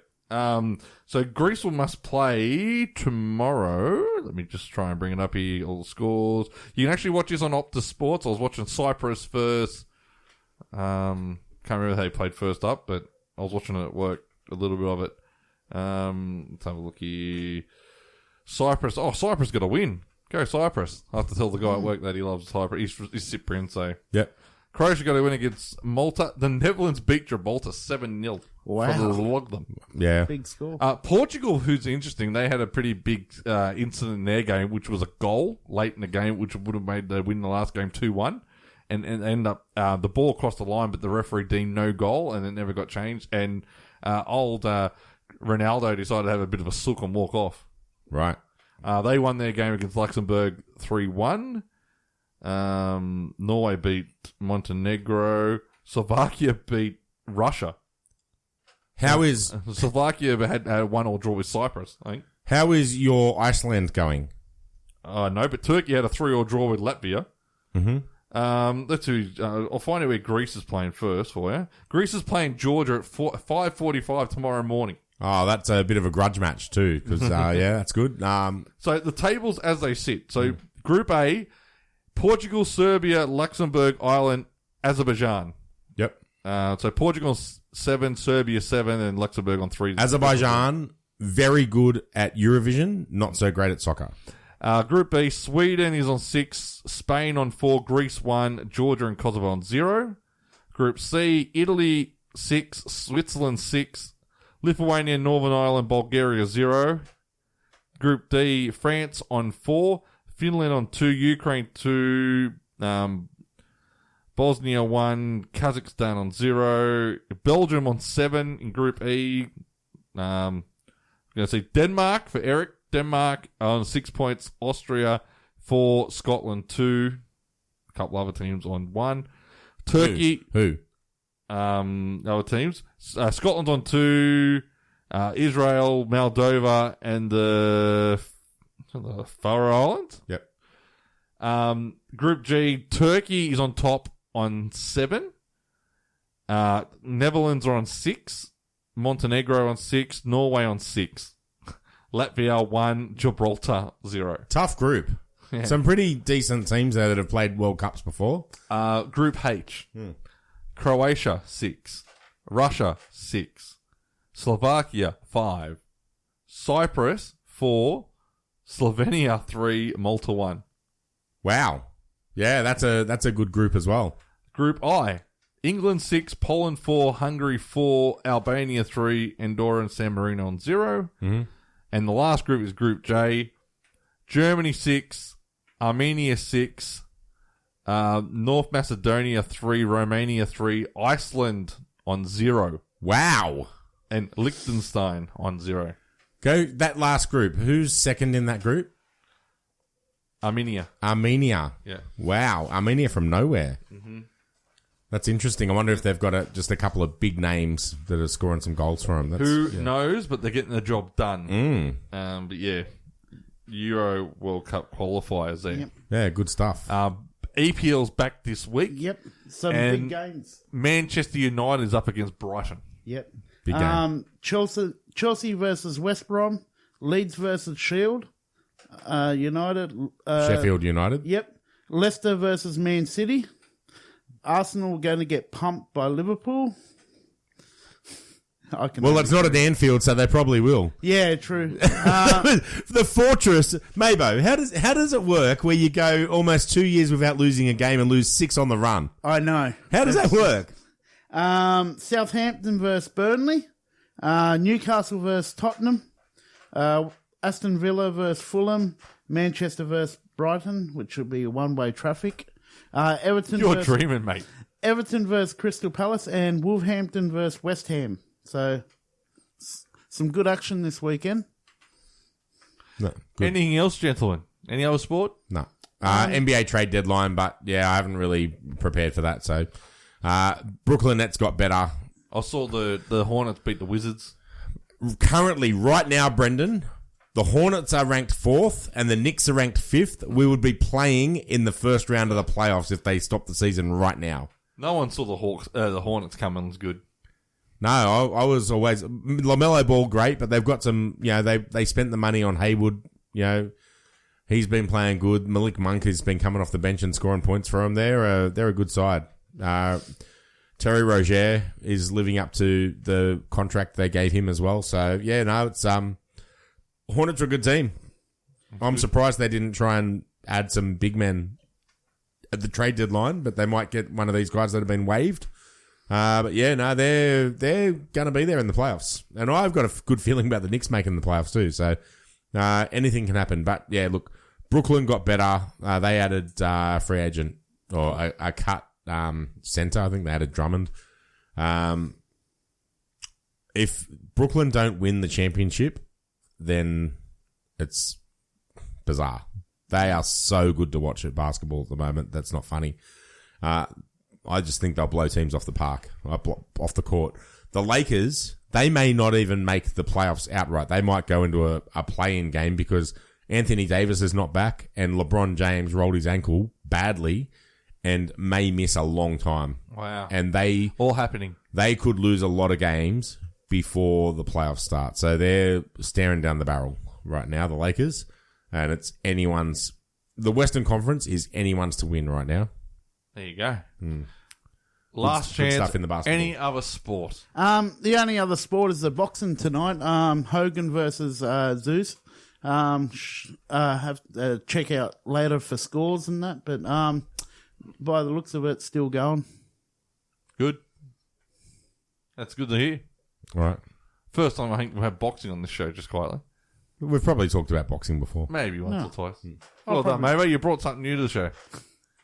I'm sure Mendy's spoken about boxing before. Yeah, I'm sure he has. No, Mendy's not big on boxing. Mendy's more UFC. Oh, he's a UFC, yeah. Yeah. Mendy's more UFC. So if you want to have any boxing talk, find Mabo on Twitter. What's your Twitter, Mabo? Mabo83, I think. He's Mabo at 83. Mabo83? Yeah, Mabo 83. Okay.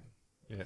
You need to Poker get more talk, active on there. Broncos talk, anything. Thank you. Broncos crying. Hey, we're not crying this week. Thank you to Hammer, who's been putting together the NRL Power Rankings. We appreciate that. You can follow Hammer on Twitter at @hammerstar_Paul, or just go to our Twitter, Bats and Balls Pod, and look for the link to Hammer's NRL Power Rankings. Can I say I'm really disappointed by his handle? Why? Yeah. Like, I reckon it should be like at Hammer Time or something. Yeah. Like, give us something good. Oh, well, Hammer, if you're listening, change your handle and we'll put it out there. Because, like, he bats number 11, so let's call him at Hammer Time 11. Yeah. We've got to give him a shout out, but he's gone through surgery this week, so speedy recovery, Hammer. Yeah, all the best. Absolutely. All the best, Hammer. And, but yeah, look, the way he's putting out these power rankings, we've had the blog for as long as we've had the show, and it's the first time we've actually blogged. We always planned on writing stuff, we just never got around to doing it. No, I told you, outsource the writing. Hey. Like, we've got a guy that writes books, and he doesn't even write for us. It's an absolute travesty. That's an absolute because he's not getting paid for it. Maybe we need to get Mendy to write something like that for other sports as well. Yeah, like for sure. Yeah, because he's got some spare time. So. Well, he used to do the Monday roundup, and we don't get any weekend raps we anymore. need to hit him up. We need to get him going again. Be busy. Surfing at Newcastle this week, so check that out if you're a surfing fan, and follow Mendy at Big Mendy 180 for all your darts and surfing needs. I reckon there's the giant thing though, because I tell you what, ever since we started doing this show, some of my feeds come up with so much cornhole now. He has a serious problem. Like, I give you a tip. I reckon he's mentioned cornhole so many times that my phone doesn't know what's going on. Cornhole this, cornhole that. Oh, watch this shot from cornhole. Oh, airbag. Yeah, boom, straight in. Yay. An airbag, is that what it's called when you go straight in the hole? Yeah, an airbag. Well, it could be worse. At least it's not like something really bad, but like, man. A whole bag. whole bag. Yes. Anyway. Tell them where the finest pies before this gets off track. Twitter at Bats and Balls Pod. I'm at Pies Josh. Mabo is at Mabo83. Brendan is Brendan Smith 05. Follow Mendy. Follow Eric Nielsen 2759. batsandballspodcast.com for all the blogs if you're interested in Hammer's power rankings. And find us on Facebook as well. We'll take messages. I actually put the questions out before we go. Better do the listener questions. Yeah, we might want to do them. Might want to do the listener questions. Let's put it out there. We're recording tonight. Put down what you want to tell us. We're not going to do them. There we go. Yeah, I even put a question on there. Why isn't that answered? Let's very quickly answer these questions. All right. Here we go. All right. So there's a few questions. We'll get to it quickly. Sorry about this. Listeners. Hey, if we're going to put the question out, we'll do the questions, all right? So, yeah, sure you do. All right. Brendan, this one's for you first. Oh, great. From Terry. Since the Bulldogs were in Brisbane, should they be quarantined for 2 weeks? As a Bulldog fan, and given they are playing Souths in Melbourne, I was hoping they would be. I hate to tell you this, Terry, but I think they've been quarantined for at least 4 years. Because they haven't shown up to an NRL game yet. What are the changes to NRL Queensland games in regards to COVID-19? We covered that this week. They're playing at Cogra. Yep. They're going to stay in Sydney and work it out from there. Yeah, more to come from there. Yep. From Mabo, how did the West Coast Eagles go? We know about that. It's a cracker of a game. You can't complain about losing that game. So there we go. That's all the posts we've got. Where's the cha-ching this week? I believe there was a question on Twitter. I didn't notice it. Yeah, I suggest you read it. Okay.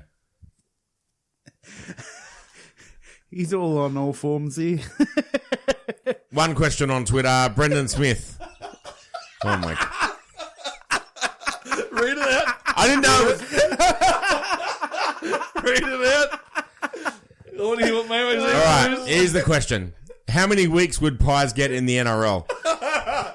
I'll give you the hot tip. 6. I got his arm. Yeah. No. You don't get weeks for touching someone on the arm in the NRL. I'll give you a tip. I've seen lots of guys get hit in the arm in the NRL. They don't do a cartwheel and land on their head. Yeah. You would have got 6 weeks. But I'll give you a tip. If you had Ashley Klein as referee, you might have stayed on the court. But if you had any other referee, you're probably sitting in the sin bin as well. Yeah. I reckon you get 6 weeks. If you don't know what I'm talking about, go to the tweet that says recording tonight, Pies was camping and didn't watch much footy this week. Send in your questions for the producer to answer, and the producer is the only person who asks a question. And he put that stupid tweet up there. That is the stupid tweet of the week. Oh, I don't know. There was another one I saw this week. Actually, we've got a poll going at the moment as well, Brendan. We've got 2 actually. Who did it better, Facundo Campazzo or Brendan Smith? Campazzo is leading 82 to Smith's 18. I can't believe you got 18% of the vote. One might have been myself. Campazzo ran straight through Ben Simmons. It was one of the best things you'll see on a basketball court. But Brendan Smith running through one of the air ballers was pretty good as well. So yeah, I didn't really run through him. I kind of stopped. I should have kept going. So yeah, you got a poll as well, mate. We want to see who done it better. Who did it better? Part 2, Pies or JBL? JBL. Bradshaw, yep. Bradshaw. Currently, Pies is sitting on 100%. Yeah, that was also my vote. He had the clothesline from hell, and you pretty much beat him. Yep. So, look, airborne. Got his arm. No, you claim it's his arm. It was straight sweet chin music. You can apologise for whatever you want to apologise in a sec. I'll apologise to the air ballers for my white line fever. Oh, that's gold. That is gold. The hovercraft apologise. Yeah. Poor bloke's still looking for his face. Would you like to apologise or something? I'd like to apologise. For all the people on my Facebook and Instagram and or Twitter for all my Bronco statuses this weekend. Well, you know what I'm going to apologise for? I'm going to apologise for your Broncos being shit, you being a hovercraft at coat hangers people, the Macho Man making us piss ourselves laughing so we couldn't talk for 5 minutes, but last but not least, this show going fucking over time again. You've been listening to a podcast on the No Phony Podcast Network. Visit nophonynetwork.com for more independently awesome shows.